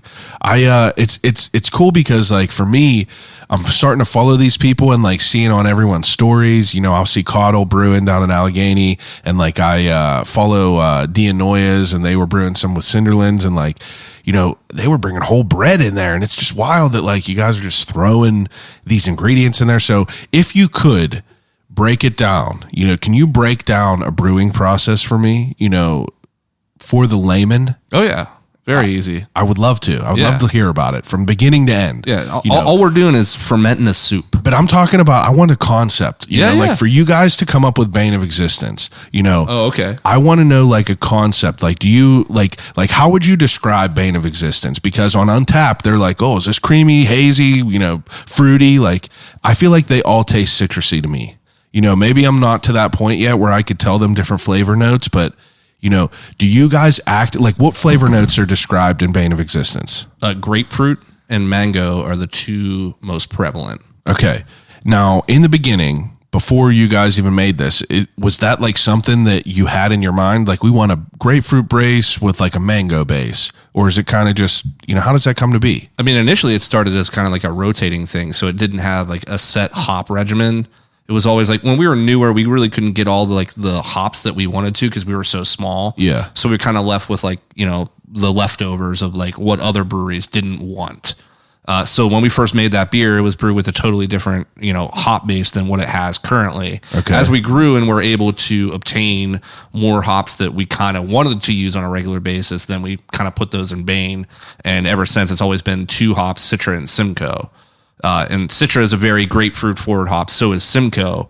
Where they differ is like Citra is like this kind of like passion fruit mango thing, and Simcoe is kind of more grapefruit with a little bit of dank, kind of like piney, woody notes to it. Wow. And those two things kind of combine together to make that flavor profile. But like when you taste beer, the hardest thing is like, what you're tasting. Yeah. But to describe that, to make that synapse happen in your brain where you can relate that to something you've had before, that's a really hard thing to do. For sure. And that's where I am right now. It's like, I don't know how to describe it. Yeah. And like the best thing and like the most valuable thing, like you go to the half-ass beer share, you talk to someone. Yeah. Like, how they describe things. Things. And like they might say something that jogs your memory, and then you make that synapse, and then you're forever linked with that. Like you understand, like, oh, that's what grapefruit character is in an IPA. Oh, that's what passion fruit is. That's what pine is. That's what dank is. And it's just like kind of building on all that vocabulary from there. But like, it's really hard to do that and kind of like pull that out of your brain because there's so much going on. You're so overwhelmed by like what you're tasting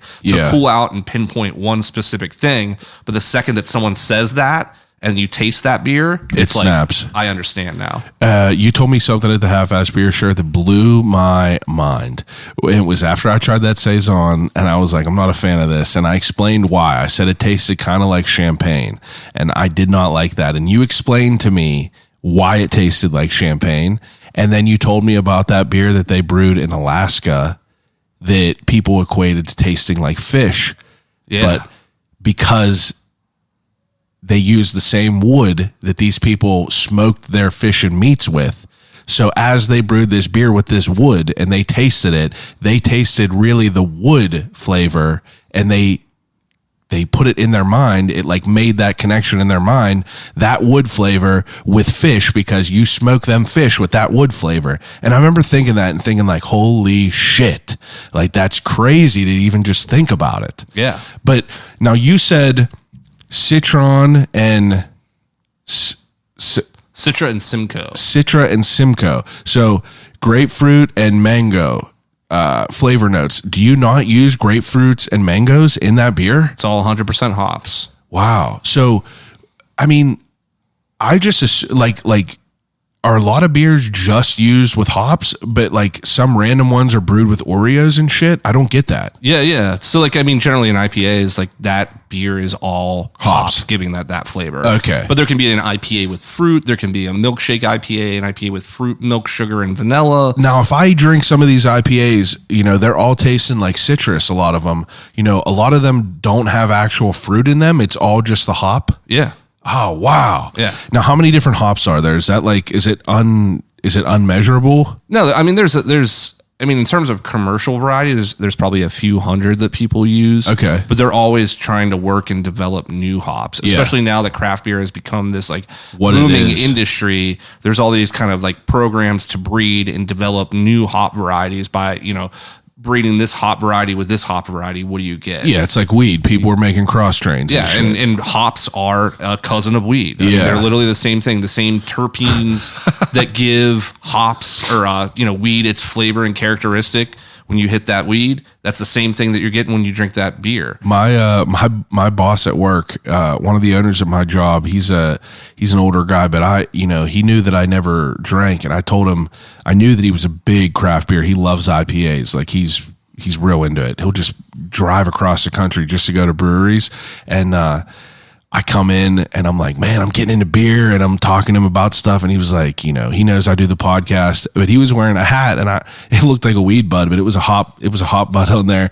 And it was just funny to see, because I really thought it was just a weed bud on there, but it's so cool to like talk to him about it, because he's a big beer head. And I'll come in and I'll give him my breakdown, because as soon as I told him that I started getting into it, he brought me in 8 beers, a variety. He brought me in General Braddock. He brought me in a Dolphin. He brought me in, all these different beers, and I was just trying all of them, and I would give him my breakdown after that. But it was so cool to hear like the way that he was describing stuff to it, because, everyone's brain is different. So like I wasn't making them same connections like you were explaining that he was. And it's just wild to think about that, like how we process it in our brain. Yeah. Now for you to, Bane of Existence, now, you got them 2 hops that give them 2 flavor notes. Like what's the next process behind this? As far as brewing this. So, I mean, do you want to go from the very beginning or like the recipe development? I mean, I'll go wherever you want to go. Tell me. I mean, it's just like so we crack open barley, and that exposes starch. Yeah. We mix that with hot water. Yeah. Throw some oats and wheat in that. That gives a lot of body and provides that cloudiness. Okay. And that cloudiness is important, which we'll get to in a little bit. But that cloudiness is produced so that, basically it sits for 60 minutes. We, take that liquid and run it back through the grain bed to filter out any particulate. And then we pump that over to a boil kettle. It gets boiled. We add some hops in there, add some yeast nutrient so to make sure it ferments well, add some clarifying agent in there, cool it, and basically cool it down through a heat exchanger. So you boil it for like 60 minutes, throw it through this heat exchanger. Inside comes, cold, room temperature water and hot beer. And it runs along this maze basically, where that heat is transferred to whatever the temperature of the groundwater is. Okay. So that cools it down enough for us to ferment it. Yeah. So we rack it into a fermenter. At that point, we add yeast. That yeast takes sugar at that point, and converts it to alcohol. So alcohol is just a byproduct of yeast consuming sugar. Yeah. So the big thing is yeast eats sugar, farts CO2, and shits ethanol. That's always the line. So like those are the 3 things that happen. So like once it goes through all the sugar that it wants to eat, it goes to sleep. We take all the yeast out, and then we add a bunch of hops. Wow. And then we crash it to like 32 degrees, pull all the hops off of it, put it into another tank where we carbonate it, and then from there it either goes into a keg or a can. And that's fermented for a couple, for as long as it needs to be. Yeah, it's typically 2 weeks start to finish for the process. Wow. And whew, that's crazy. Now, you said that started a year after Hitchhiker, after you started working there, Bane came out. Yeah. Now, and that's the flagship beer. You guys make the most of that. Yeah. That is a hazy IPA. Yep.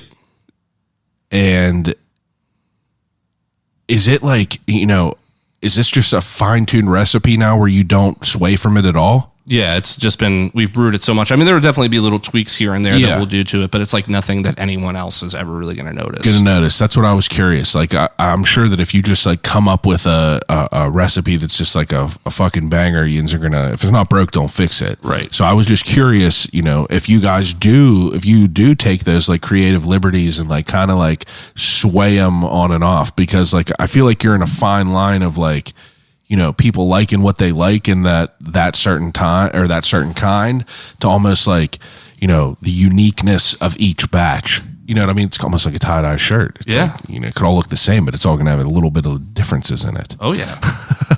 Shout out to your, is that a Grateful Dead shirt? Oh, yeah. Yeah. Shout out to the dead. Okay, so let's crack open another one. You got some more beer in there? So we got a sour and a coffee porter. What do you want to do? Coffee. Yeah, I figured after the sour talk, I wasn't sure.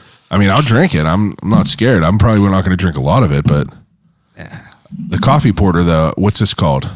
So this is called the Shakes. The Shakes. Now, who comes up with these names? It's a combination of everyone. At this point, the hardest part of the brewing process is coming up with a name. Really? It's actually like painful now. Oh, I love it. Oh, dude, everything's taken. Yeah. Someone's already did it. It's like, because there's so many breweries now, there's over like close to 6,000 breweries in the US. 6,000. Yeah, chances are there's already that name taken, especially if it's something that's good. My goodness. Now, smells amazing. Absolutely amazing. Let me take a sip of it.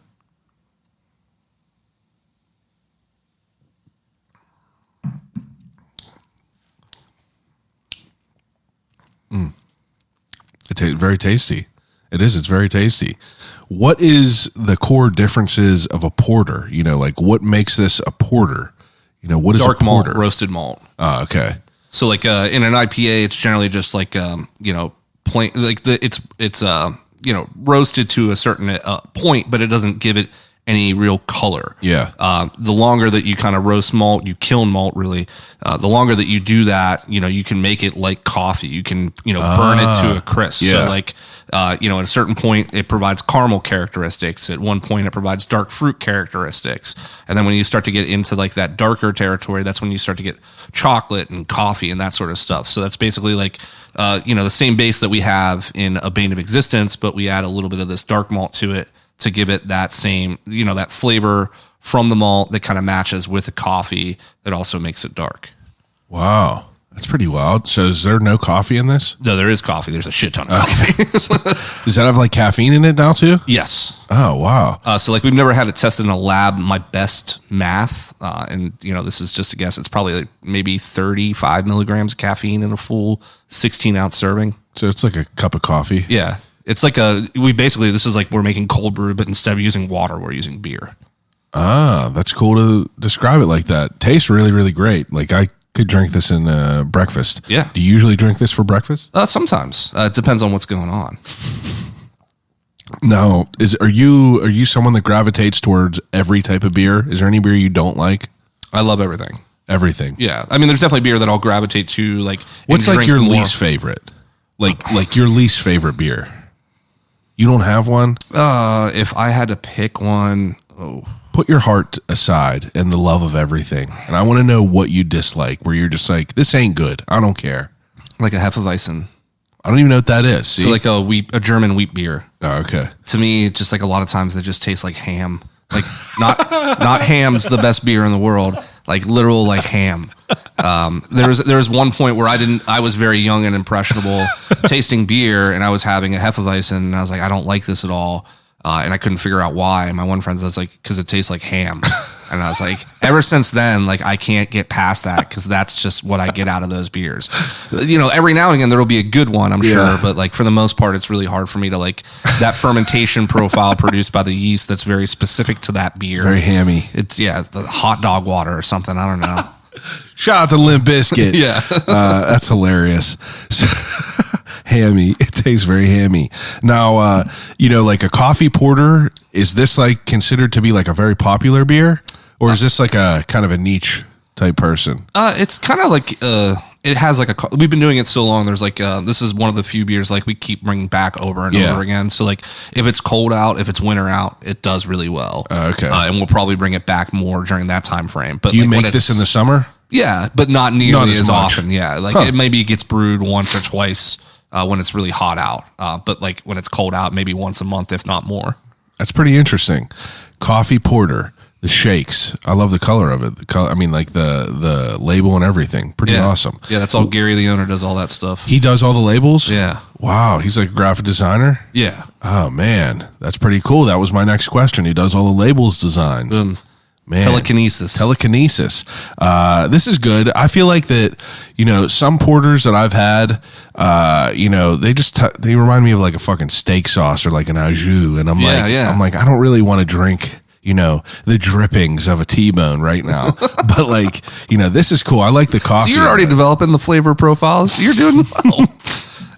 I'm gonna use that in the next tasting I have. You should. Yeah. This is. I feel like I could drink this. I don't know why, but I feel like that these all taste kind of smooth. Maybe I'm getting used to them. But like in the beginning, like you would have that bite on them. Like I had what did I have that was very bitey? Galactic Ghost. I had one of those, and it was like a very bitey to me. Like I don't know. That was also like probably the second or third IPA that I've had in this like, journey that I'm on. But I don't know. I'm just like I'm definitely getting to the point where I could tell what's different in there. I could taste the differences. And it's fun. It's fun for me to kind of work through this all. Yeah. Okay. So like, as someone who is a brewer at a big name brewery around here, it's like, what are your goals? Like, what do you hope as, a brewer personally and as, a brewery in a whole? As a brewery as a whole, I think we just kind of continue to kill it. Yeah. Improve and get better. As far as like growth, I don't know if a lot of that's on the table because maybe that's not the best idea right now. Yeah. Just given the state of the industry and coming out of the pandemic, like see how things go. Things are, encouraging and things are getting back to like kind of where they were. Yeah. But who knows? There's a second wave, all that stuff. So, it's just, I want to be known as like, when you think of Pittsburgh beer, you think of this brewery, like you think of Hitchhiker. That's the name or one of the names that comes to mind. And that's on a national level. Where does the name come from? So Gary, the owner, came up with it, and it's kind of like, I guess it harkens back to what we were talking about, beer being this like communal beverage. So like when it comes to hitchhiking, someone that's hitchhiking, you have no idea who that person is, where they've been in their life, what they're doing, the reason why they're hitchhiking. And the same thing is like when you're at a bar and you're sitting next to someone, you have no idea who that person is, what they've done in their life, but you're kind of being brought together in this weird coincidence, and you might become friends, just like hitchhiking. Wow. So it's just like kind of from bringing people from all walks of life together into one place that are all strangers that might end up, becoming more than that. That's a sick name. Yeah. It's a sick story, sick origin story. Yeah. It's pretty awesome. Now, what about personally? Personally, like, is there a way for you? Like, are you someone that, educates yourself further just, through experience? Or are you someone that like gravitates towards like, I'm going to go take like courses and things like that, Because I at first I was going to ask you if you went through like some sort of like brewer's course that I see that people have now, but you learned up in the crib, up in the trenches, feet on the ground. You learn by experience, the best way to do it. Yes. Are you someone that takes classes or anything? If there's something that's worth taking, so like with beer, there's a lot of opportunity to continue to grow and learn through different organizations. Like there's one called the Master Brewers Association of America. It's been around for 200 years, something like that, or maybe not quite 200 years yet, but it's getting up there. Yeah. But they have like all these kind of technical research articles about all this other kind of like, what goes into this process and this process. And like every year there's like a craft brewers conference where there's presentations on like all these different new innovative techniques. So like, if there's a brewing program that would make sense, yeah, sure. I'm all about learning and improving. So like, that's what I try to do every day. So if that's, a class, hell yeah. If it's something I can watch online, a podcast I can listen to, because there's beer podcasts that give very technical, specific information. I didn't even think about that. There has to be beer podcasts. Yeah, that's like there's like a big one called the Brewing Network that was kind of a good source of information for me. Brewing Network. Yeah, coming up as a home brewer. These are just people that like talk about all different beer shit? Yeah. Wow. Yeah. It's pretty cool. Yeah. Jeez. Now, for you to kind of educate yourself, further. Obviously, your shit now, but is there anything weird that you want to try doing that you haven't yet? Like anything that you really want to like try to, get involved with, or anything like that, so to speak, in the beer world that you haven't yet? I don't know, man. I feel like, well, obviously if you don't know, then you've been nothing on the tip of your tongue that there's nothing on the tip of my tongue. I mean, in terms of, like I said, like innovation, it's like all already been done. I think to me, like, and I don't know if the market's there, like what interests me is kind of getting back to like doing this experimentation with like these beer styles and these ingredients that like might not necessarily be something that's done very often, but it's not like a very sexy thing to sell beer. Yeah. Like it's a very like nerd oriented. It's like, what happens when we take this beer style, but we add these hop varieties and use this yeast? Just a super big nerd. Yeah. Just like that's the kind of shit that I want to do. But I mean, I don't think that really translates to running a business successfully. Yeah. It's like, you throw away anything that the consumer wants and you're like, I want to do this weird shit. And hopefully you like it. And it's just been like the pandemic and like trying to like, What's that like as a brewery? I mean, obviously a brewery, especially that doesn't do food, when the world shuts down, I feel like I almost fucking hate talking about the pandemic because every episode I feel like I have to bring it up. But it's a realistic, factor that happened to you guys. So the world's about to shut down. You guys are a brewery that's a tap room that invites people in to eat food or to drink beer with you don't have an extra income like food. What is your mindset right there? Were you considered essential? So that's what we were worried about at the beginning. Like we didn't know if that would be the case. Yeah. So at the beginning, we were just dropping pallets of beer off at Giant Eagle, who is like, we have a great relationship with them, and they were nice enough to be basically like, the normal beer that we would send out to all these different places. Giant Eagle's just like, go ahead, drop it on the floor. We just drop pallets off. And luckily we were found to be essential, so we continued on.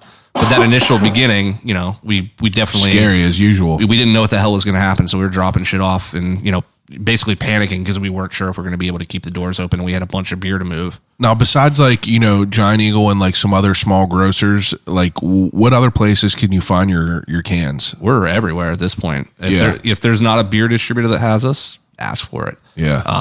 Or go to a different one. Yeah. But I mean, we're everywhere at this point. Every Giant Eagle, for the most part, especially the Market District ones, Whole Foods. Yeah. This Giant Eagle that I have on 19 right in Donaldson's Crossing. Yeah. They got a mean ass beer selection in there. I don't really know a lot about it, but from what I see, there had to be 12 different cans of Hitchhiker in there. There's some, all different kinds of other ones, but I don't know. It's just fun. It's fun to see, what catches my eye. The other day I almost bought a 12% beer on accident.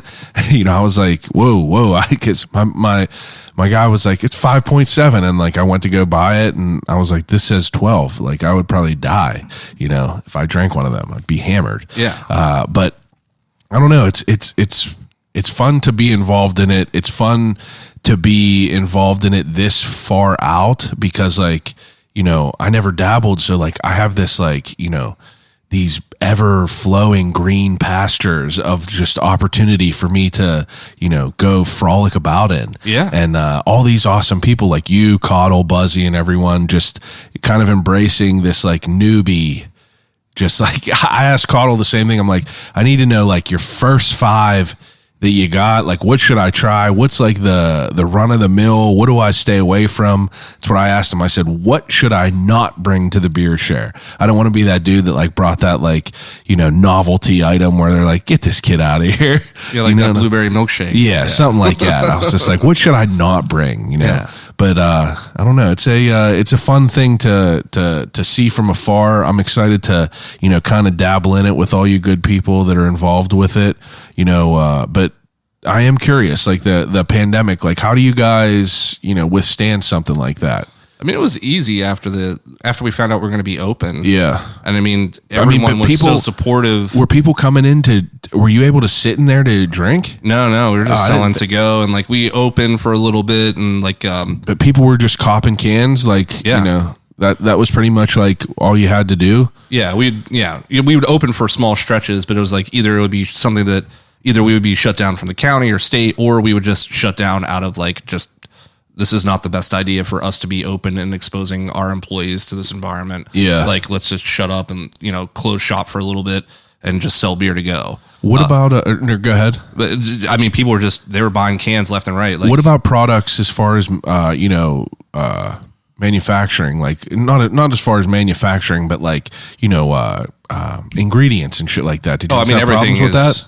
I mean, we never we've like run into some supply chain headaches. Yeah. But nothing that's been a major issue. But It was like detrimental. Yeah, across the board. I mean, cost of everything has gone up. Literally every single thing has gone up in price significantly. Insane. Yeah. It's insane. Really is.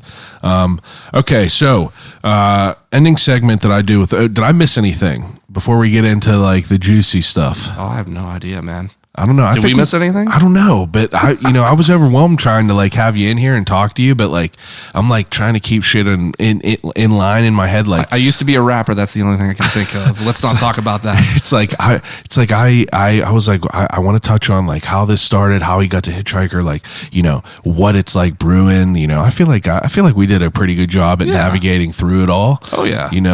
But I do got some questions for you. So ending segment that I do with everyone is called Desert Island Questions.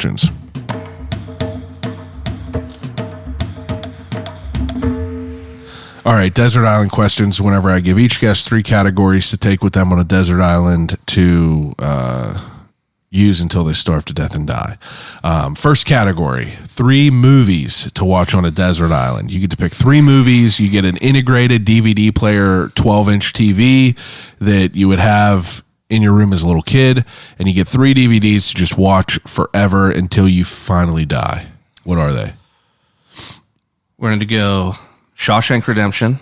It's amazing. Yep. One of the best. I knew that we should be friends. Yeah. Donnie Darko. I got the special edition right over there. All time favorite movie. I knew of we mine. should be friends. Yeah. And then Wet Hot American Summer. That's one that I couldn't get past. I couldn't get through it. The one with Bradley Cooper? Yeah. I watched it and I was like, you watch like the OG or the Netflix ones? I don't know. I maybe the Netflix ones or maybe the OG. I don't know. But I remember watching it at one point and thinking, I'm going to watch something else. The first time through, I definitely probably struggled the first several times because like in high school, I always had my friends, they were like really into it. And I was like, I don't know about this. And then like, I don't know. I finally got it. And maybe I'll give it another one. I'll give it another one. Yeah. It's especially like wait until the weather gets nice out. Yeah. Maybe have one beer. Yeah. Have one beer, maybe 2. Yeah, maybe 2 and throw that on. It's good. It's good. There's so long that I pushed against Seinfeld where I was never a Seinfeld guy, despised it. But I'm currently just got into season 7. Are you a Seinfeld guy? Oh yeah. I just cannot even believe. I was like an advocate for The Office saying like it's the greatest show of all time. Seinfeld is the funniest show I've ever seen in my entire life. And I feel like I've heard you on the podcast before talk about how you're not into Seinfeld. So that's crazy. I talked mad shit on Yeah. it because whenever I was younger and it would be on TV whenever I was 12 or 13, that's not 12 or 13-year-old humor. Yeah. I was watching Tool Time. I wasn't watching Seinfeld. It was going over my head. Yeah, you want to see what Tim and Al's are, what they're doing. I'm looking at Heidi. Yeah. You know what I mean? But Seinfeld now, I watch it and I'm like, this literally is life. They just talked about nothing and it was so relatable. The most relatable show ever. But fantastic. So you said Wet Hot American Summer, you said Shawshank, and you said the second one. What was the second one? Donnie Darko. Donnie Darko. Yeah, of course. Can't beat that. Not afraid anymore. Okay. So second category. First of all, those are 3 good movies or 3 good things to watch. Yeah. Because you got Shawshank is a exceptional, absolutely exceptional movie. Probably one of the best of all, if not the best of all time.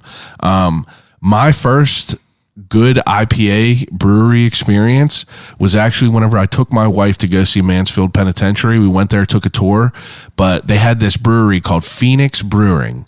It's in Mansfield, Ohio. It was brand new. We randomly just saw, just opened, but they were a funeral home, old school, like it looked like an old castle type thing, but very small. This dude must have just opened, but he took us down to where all the fermenting tanks are, and it was like where their crematorium was. So it was a cool vibe, but this dude was very welcoming, but I never put that together. The craft beer scene, very welcoming. Yeah. very welcoming. Even something like that, but Even the creepy brewery and the it was creepy. Home, yeah. It was very creepy, but it was super cool. Okay, second category. I usually ask people 3 books, but I do not care about your books right now. I want to know 3 of your favorite breweries that you're not affiliated with. 3 of my favorite breweries. Yeah. And if you could get specific to your favorite beer of that brewery, I would love that too. Whew. Man, a lot of pressure here. I know it's a lot of pressure. So I'm just going to preference by anyone listening. I love you all. And Yeah. This is like picking my favorite child. That's all right. So I don't That's all right. mean to You gotta- offend you if I didn't say your brewery's name in this. Number 1 would be Dancing Gnome. Dancing Gnome. Yes. I'll be honest, I don't strike me down. I know that, very, very well-established name. I feel like the Dancing Gnome beer is not one that I gravitate towards. One, because I feel that it is more of a bitter beer than a lot of the other ones. So I feel that it's not as user-friendly, so to speak. I feel like I have to have a more acquired taste. So I got to keep drinking more beer before I could like level up to that, because I like a real fruity, fruit forward, citrusy stuff like that. And I feel like with Dancing Gnome, I don't get that as much. I had a Lustra the other day and I enjoyed that. But I just feel like that it is not as, punchy with fruit. Maybe I'm not there to that point yet, but I know that it's great because everyone in the world talks about it. I get it. I just don't know why. It's like me listening to jazz. I feel like I'm just not there yet. I can listen to it a bunch of times, but it still just sounds like a bunch of people in a room playing instruments. But I'm trying to get to that point where I'm like, oh yeah, baby, they're in the zone. Yeah. I mean, you'll get there. Is that weird? No, definitely. I mean, they definitely do something that's like they're definitely more popular, like the extreme niche consumer, because of like what they do. And it might not be something that's approachable, especially if you're new to beer. Yeah. Just because like what they focus on from the hazy and hop side. For me, what I like is the fact that they do kind of like the lager crispy side and do it exceptionally well. So like those are the beers that I really enjoy drinking, and I really like going there and drinking a Kolsch or drinking a German Pils or drinking an alt I have not beer. drank any of those types. Yeah, so yeah. like I don't have really anything to equate to. It's just like I probably have maybe 3 or 4 by Dancing Gnome so far, and I just haven't found the one yet. But okay, so Dancing Gnome, that's choice 1. Number 2. What's your favorite beer there? My favorite beer would be like whatever lager they have Okay. that's fresh. So like right now, the thing that I had most recently, I can't remember the name of it. It's a German Pilsner. Okay. But it's delicious. Okay. So yeah, like whatever new lager they've brewed, that's the beer that I'm drinking. It's interesting that you choose a lager to drink, because just from my understanding of it, I feel like a lager, whenever I think of it, it's just like, I think of it as just like boring, but I think of it as boring because of like, what it was drinking like a PBR. It was just there to get drunk or whatever. But for someone to have a quality lager that makes you want to just keep drinking it is an accomplishment in itself, I would assume. Well, it's just like a natural progression. So like when you first get into beer, you're drinking the crazy different things you've never had before. Yeah. And then like what's going to happen is like you're going to kind of like, once you've kind of been through the gauntlet and you're kind of used to those flavors and know what's going on, you're going to start to look and venture elsewhere. Yeah. And that's going to kind of start to swing you back towards those styles of beer. And then you're going to go back to those styles of beer and then understand you're going to be a different drinker than you were then. So it's going to have like, you're going to understand like these That's what Buzzy nuances keeps and these telling me. things. And like for me, the reason why I like lagers so much is like I enjoy complexity and I evaluate beer, but for me, in my mind, it's really hard for me not to drink a beer. Like even as we sit here and nitpick everything about the beer, but for whatever reason, I can drink a lager and enjoy it and just kind of like shut my brain off and kind of enjoy beer for what it is, rather than kind of do this constant analysis that I have. Like I'm able to shut that off when I have those type of beers. That's pretty interesting to think about. Now, I always think it's interesting, I have a fridge back there, but you left this out at room temperature. Do you prefer any sort of like, That's all by accident. Okay, But yeah. I just didn't know, like, are you someone that will drink like a room temperature beer? Oh yeah. I drink room temperature beer all the time. Sometimes I drink hot beer. Yeah, I never drank a hot beer. Yeah. Is it pretty wild? Yeah. It's not good, but yeah, I don't recommend it, but I feel like you got to, though. Yeah. Okay, so that's fair. Okay, so Dancing Gnome, what's a second? Oh, man. Cinderlands? Man, let me just tell you this. The burger that I had at Cinderlands, I've talked about it to someone on here before. It's still the best burger that I think I've had. Yeah. I need to get back there. Me and my wife have been figuring it out when we're going to get back there because I loved it all around. They actually have my favorite beer, one of my favorite that I've had so far. That's Strip District Reserve. I had it at the beer share. It's one that I brought strictly because of the label. I loved it. Yeah. Very, very good. They do great things. Cinderlands, man, I was happy with it. Buzzy was like, slide on down. And, after I had my experience there, very happy. The manager there, or the assistant GM, very, very welcoming, very, very accommodating to me. I actually asked him, I was like, yo, dude, I'm going to this thing tomorrow. I need a couple 4-packs. What would you bring? Like, what should I bring to stand out? And he was like, well, go see what he was like, well, I'll give you the sour to bring. Of course, I didn't like that one, but that's what he gave me. But great place, Cinderlands. What's your favorite there? Their Little Cinder? Yeah. Well, Little Cinder's great, but I like Tracks Again, which is just their pills. I don't think I've had that yet. Yeah, that's a great one. Normally they have that on there. For whatever reason, they didn't that night, but they do everything very, very well. And like every now and again, I'll have a beer from them that's like, holy shit. Yeah. I need to reevaluate what we do and step my game up. Yeah. And that's why I like drinking it, because it's like inspiring, Yeah, I feel like that you would almost have to be inspired as who you are around here because of the type of murderers row that we have in the city. Yeah. It's just a bunch of killers, just making great shit. So you obviously got to be like striving to be on your shit because you'll get passed by. Exactly. Coffee porter, the shakes. It's really good. It really is. I enjoy that. I had another coffee porter from, I think, Cinderlands that I really enjoyed too. It's good. It's just different. Like I feel like it's heavy to me. Like, what's this alcohol content? 5.5. That's not too much. I would expected it to be more. Yeah. Are they usually more? It depends. Like, especially darker beers, and especially nowadays, they trend to be like imperial, like higher ABV versions of like whatever the style of beer is, or like stouts, imperial stouts, imperial porters, like those sorts of things. So it's kind of all over the place. But traditionally, they're usually less alcohol than some other beer styles. That's interesting. Okay. All right. Third. Well, you told me your second. Yeah. And you told me the beer. What about the third?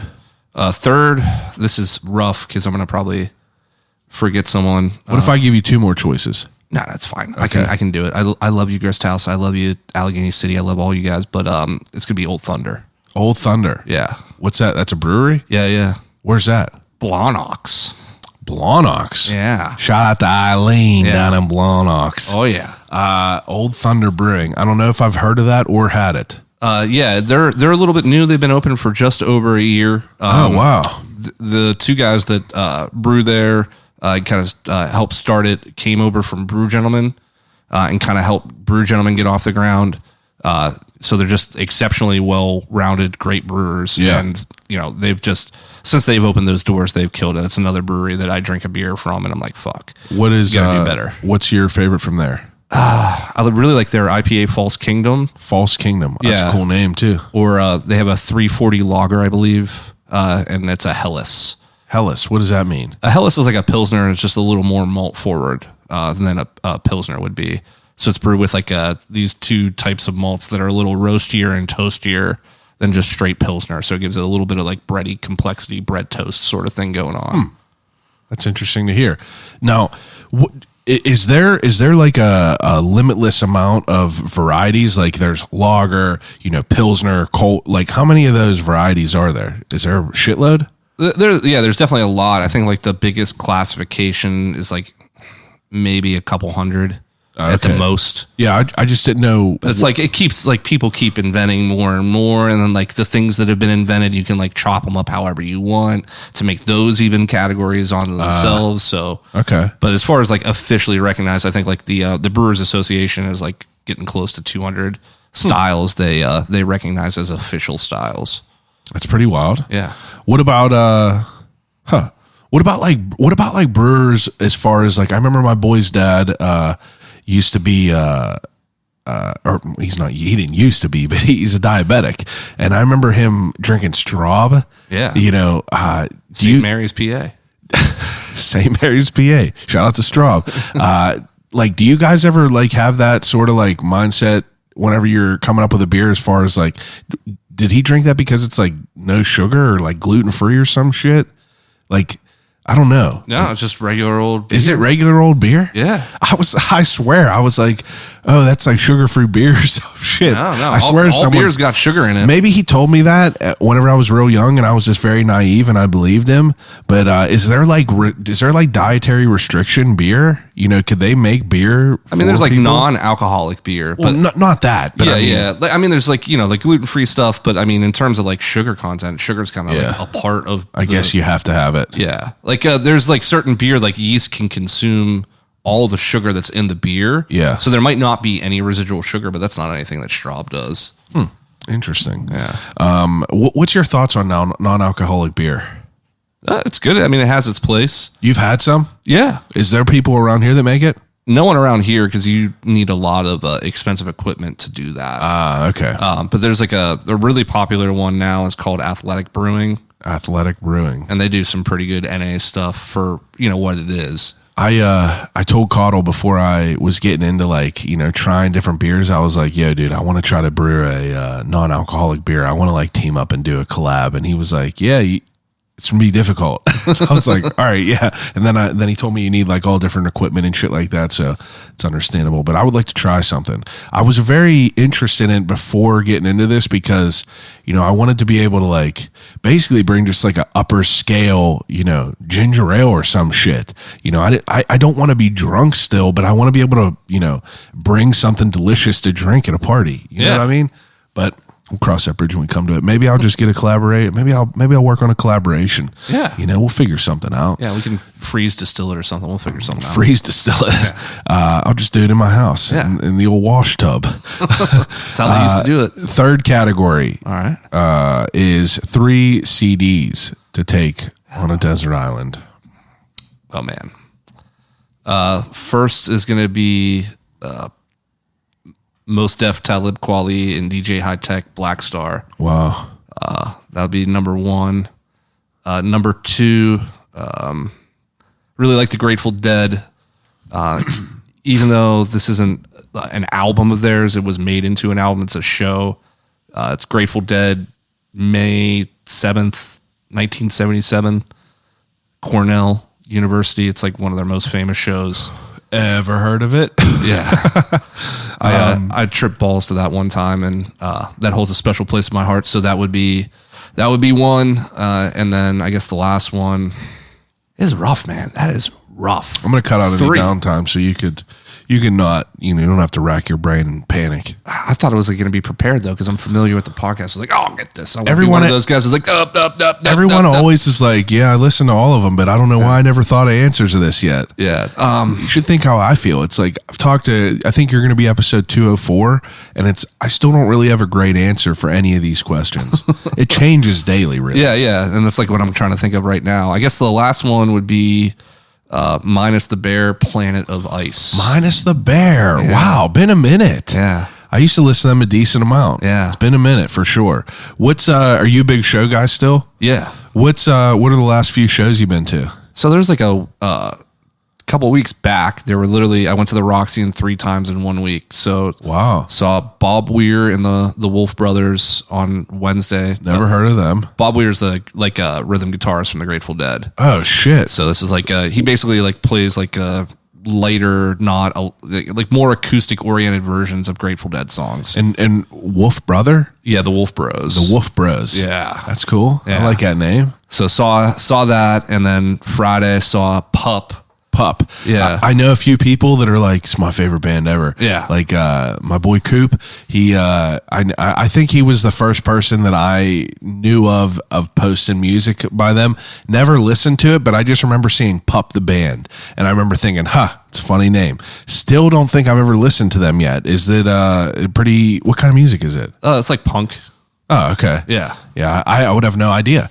But you saw them. They did pretty good. Oh, dude, it was amazing. Pup. Yeah. Killing it. My one buddy said it was like top 5 best live shows he's ever seen. He goes to shows all the time. Wow. I definitely say it was up there for me. It was really good. I don't know. It was like a lot of energy. They hadn't toured. That was their first show on tour. Yeah. After the pandemic, they're in Canada, so it's like a different world with restrictions. Yeah. And shit up there. Oh, they're probably free. So they were like wild dogs down here. Yeah, they were like amped up. I mean, some of them were like wearing masks and shit while they were playing. But I mean, Really? Yeah, yeah. Holy shit, that's Yeah. crazy. Well, I mean, there's like a shit ton of people. Well, I understand that, but I mean, like, Yeah. it's wow. I didn't even seen that yet. Yeah, I went to. that was the first that I've concerts, too. seen. Yeah, It'd be wild to perform all for hour for that. Yeah. with a mask on. yeah, they're definitely hot and sweaty by the end of that. But Now, great show. Third, The Messingers. the Messingers. Yeah, I feel like they an older band, right? a little bit of an older like punk band. Yeah, I've definitely heard of them. Never listened to them, but Yeah. I was never a big punk. I was never into the punk world, really.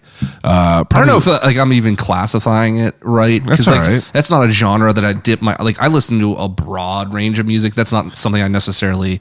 So if I'm like not in like the subgenre of whatever the fuck that is, There's no one in here that's going to You're a critique you. jag-off. Yeah, you're a jag off. Okay, now second to last or third to last question. We move right along.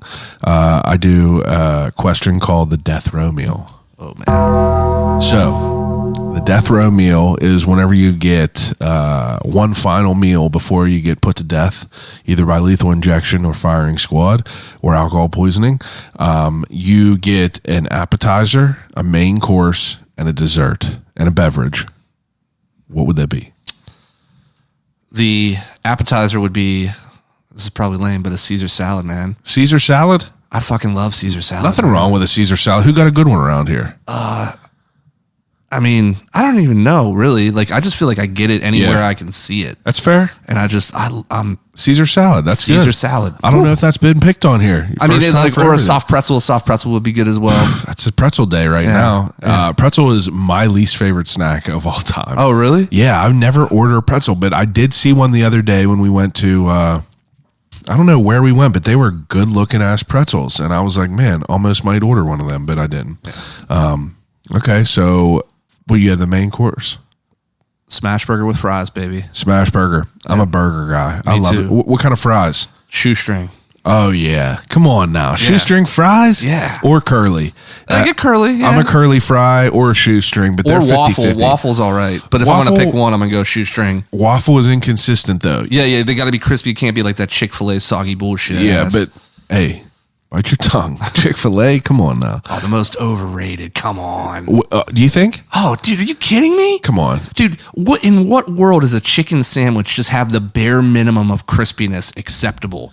What world do we live in? Where it's like the preeminent chicken It's more the sandwich. taste for me. People, Just because it's like it's cooked to the proper temperature? That's what we're going to give Chick-fil-A. It's a flavor. Who has a better chicken sandwich? Popeyes. I don't think I've ever had a Popeyes. I don't think I've ever been to Popeyes. I've probably been there one time in my life. It's pretty good. Oh, man. Yes, it is worth all the hype. Where's their Popeyes besides for Robinson? So they're going to build one in Bethel. That's on its way. Nice. Hey, that's on its way in Bethel. It's on its way. I'll be frequenting that I'll be one. in line there, that's for sure. Dude, do you remember whenever they built like a Rallies in Monroeville or it was like Checkers or some shit? Yeah. And it was a line down the fucking turnpike? Yeah, that's It's the way like, this will be. We're animals. Yeah. That's what we are. We're fucking Yeah, but animals. they got the waterfront and the south side. The south side one. Is there one on the waterfront? I mean, it might be closed now. It's You been never a know minute. down Yeah. there. Bare bones are down there. But it's like anytime I'm anywhere that I see a Popeyes, beeline. All right, I'm going to try Yeah. Popeyes. We should just go together. We'll Yeah. have a Popeyes. Let's do Maybe, you know what we'll do? We'll go to Popeyes, and then we'll go to the one in Robinson. We'll go to Popeyes. We'll go to Chick-fil-A.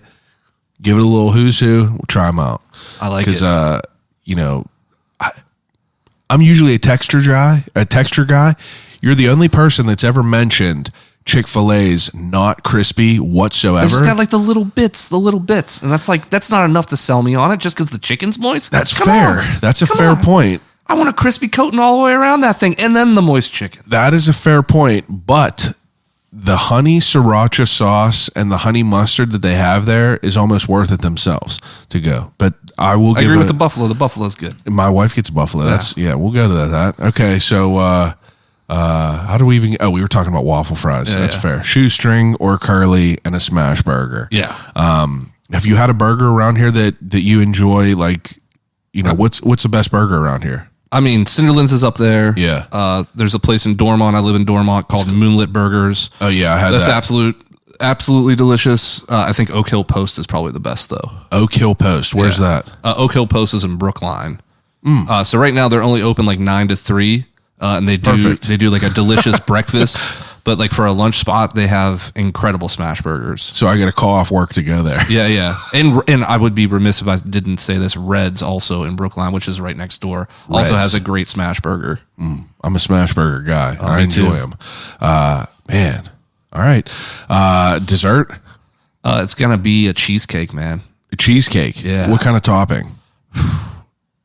I would just do a regular ass like cherry on that thing. Yeah. Like whatever that is. That's fair. Yeah. Any in particular, or you're just a cheesecake guy? Just cheesecake guy, man. okay. Yeah. Cheesecake Factory got some good cheesecake. Or maybe a carrot cake. I don't know. That's rough. Man, carrot cake. I've been getting on it Yeah. recently. Back in the day, you're like, fuck a carrot cake. I want an ice cream cake from Dairy Queen. Yeah. That was my go-to. But like nowadays, I had a carrot cake the other day from somewhere, and it was a nice slice, and I was like, this is fantastic. Yeah, my wife made like a box Betty Crocker carrot cake. Probably but she amazing. grated like real fucking carrots in there. Amazing. Yeah. Yeah. I'm not hard to please, to be Yeah, honest. same here. I'll eat pretty much anything. Yeah. My my guy at work was like, I had Christmas cookies there from that party that the party that I had, and I brought them there, and these cookies were so stale. And you just see him grab one and dip it in coffee. He's like, nothing a little coffee can't fix. So funny. Okay, so I want to know a couple of your favorite restaurants. I don't usually ask people that, but I'm going to implement that because I feel like I need to expand my go-tos. I go to the same places all the time. What are some of your favorite places to frequent? I mean, honestly, Cinderlands is one of them. Yeah, I mean, I got to go back and start checking off the menu. Oak Hill Post is up there for sure. Okay. I mean, Morcia in Lawrenceville. About 6 people have just recently been telling me about that, and I haven't been there yet. I'm going to have to get back. I'm going to have to get in there. Yeah, you have to go. I That's mean, probably Justin the first Severino's place. a crazy, crazy good chef. Yeah, I'm going to have to get in there. That's definitely up there. What kind of pizza guy are you? I'm interested. Don't say the wrong thing. Oh, I'm going to say the right thing because I've already listened to the episode. What? And it's already my favorite thing. Badamo. Amen. End of Amen. story. I End of love story. it. When I bought my house, so like, they're in Mount Lebanon, and Yeah. I'm like literally just inside of Dormont, just inside. And I thought for sure, Badamo's Pizza right there. Boom. I got it in a frame in the studio. Yeah. I got Mac Miller at Badamo's Pizza. Let's get it. but I almost had to sell my house because they weren't going to deliver. So I had to call up Anthony and be like, listen, man, do I really have to sell this house? I just bought it. He's like, what's your address? We'll put it in the computer. Anthony Badamo, man. Yeah. Shout out to them guys. I'm going to have to get him back on. An amazing slice. Yeah. Can't beat it. Yeah. Okay, so second to last question, probably the most telling question that I ask. If you're getting ready for a road trip, gas station, last snack of all time, what is it? It's going to be a weird one. Gardetto's snack mix. Gardetto's. Is Yeah. that the one with like the cheddar, the Cheetos, and then like the regular tortilla? No, that's like the Munchies joint. This is like it's got like yellow and red. Gardetto's Yeah. snack mix. Let's see. I'll know the label. Oh my God. Come on, Pap. This is a Pappy snack. Oh, you kidding me, man? That is the best snack Honestly, mix there is. I'll allow it because they have You're not them. a pretzel guy, so you probably don't. Yeah, That's yeah. exactly it. Like my wife gets some cheese or Chex Mix, and I'm like, get out of here. I think she only eats Chex Mix because she knows I don't like it and I won't eat that snack. But these things in the center of it are worth it themselves. Oh, and you can just get them by themselves if you want. Oh, really? Yeah, they sell them straight up. They know what's up. That's like buying. They know what you're in there that's for. like buying the only pink Starburst, a bag of the only pink Starburst. Yeah. Only the true ones know about that. Yeah. Okay, so Gardetto's snack mix. That's your shit. Yeah. What's your last beverage if it's non-alcoholic? I mean, I'm gonna go straight up with like a lime Perrier. Oh, that's a good one. Some sort of carbonated water with some flavor. I love some seltzer or Yeah. Turner's. Got to have a Turner's. Or, of course, Turner's. Yes. Of course, Turner's. Okay. Now, One thing that I know that we did not talk on that I wanted to talk to you about, but I specifically strayed away from it because I feel like that this podcast would have just been endless. We're going to have you come back on and just talk about camping in general. Okay. And just stuff like that, because it's fascinating to me that, you were never someone, you said you weren't real crazy into it, but now you're like, embracing it hardcore. And I want to get into that with you down the line. But I feel like, start of a good friendship. I'm very excited about this. Last question that I ask everyone: if you could have a conversation with anyone, alive or dead, who would it be and why? I think so what's the context here? Are we having a dinner? Are we just talking chair to chair? Are we having a beer? I think the setting determines. I think how about this? I think you're getting ready to fly to a conference. Okay. Across the country somewhere, you get stuck in your flight gets delayed in the what do they call them? The flight that you go. What's like the connecting flight? Yeah. You get stranded in there in the airport. It's late as hell. One TGI Fridays is open. There's no one in there, and someone rolls up to the bar, and you guys are just there for an hour and a half, just closing it down. Carl Sagan. What a good answer, man. I bet you that dude would be fascinating to talk about. I'd just be asking all kinds of questions. Weird about shit. Space. Yeah, just weird shit. Yeah. It's like I saw on Reddit the other day these dudes that were doing anti-gravity tests. They had cats, and they were just like flipping them up in the air, and it just asking like weird questions, like oh man, Carl Sagan. What a good answer. I feel like you would have an endless amount of shit to talk about. Exactly. Yeah. Absolutely. That is a fine answer. I think that this episode, I'm spoiled by how many people I get to talk to and all the good people, but this one just creeped right back up into, probably my top 5 now. I think this was very smooth. I think it was a great episode. Maybe it's because I had some beers with you. That definitely always helps. It always helps. But, please take a second, promote all the good things that you're doing in the city, where people could find your work and partake in the delicious things that you provide to the Steel City. Yeah. So the brewery, Hitchhiker Brewing, Hitchhiker Brew, on any of the platforms. For me personally, Jagoff Brewer is my handle. You can find me on any of the platforms under that. And then Pittsburgh Brewers Guild. Just got all the breweries, pittsburghbreweries.com. Three Rivers Beer Week, which is something I'm a big part of. That's coming out October this year, so watch out for that. Three Rivers Beer Week. What is that? Just a celebration of beer. Oh, that's like an event? Yeah. Okay. Yeah, so never been there yet. Yeah, this is only the second year for it. So yeah, kind of like pandemic strewn together. Did it last minute the last year. This year we'll put a little more heft into it. So that'll be coming in October. I'll get into that. We'll have to. That's when we'll have you back on to promote that. Beautiful. That's going to be perfect. Yeah. Okay, cool. I appreciate it. I think this was fantastic. I'm excited about it. I'm excited too, brother. Excited to get back into this world a little bit deeper and have people like you to guide me along the way. Oh, there's definitely a lot of good characters you can have on here. I know. Sure. I can't wait. It's crazy to think about that. 4 years, I ain't talked to no one who's done this shit, and we're just spoiled with all the good people that are just like very, very, accomplished in their craft. Yeah. So I'm gonna have to start crossing people off the list. Right on. Do you think that when's the last time you think you've ever went into a store and just bought like a Bud Light or something like that? Sunday?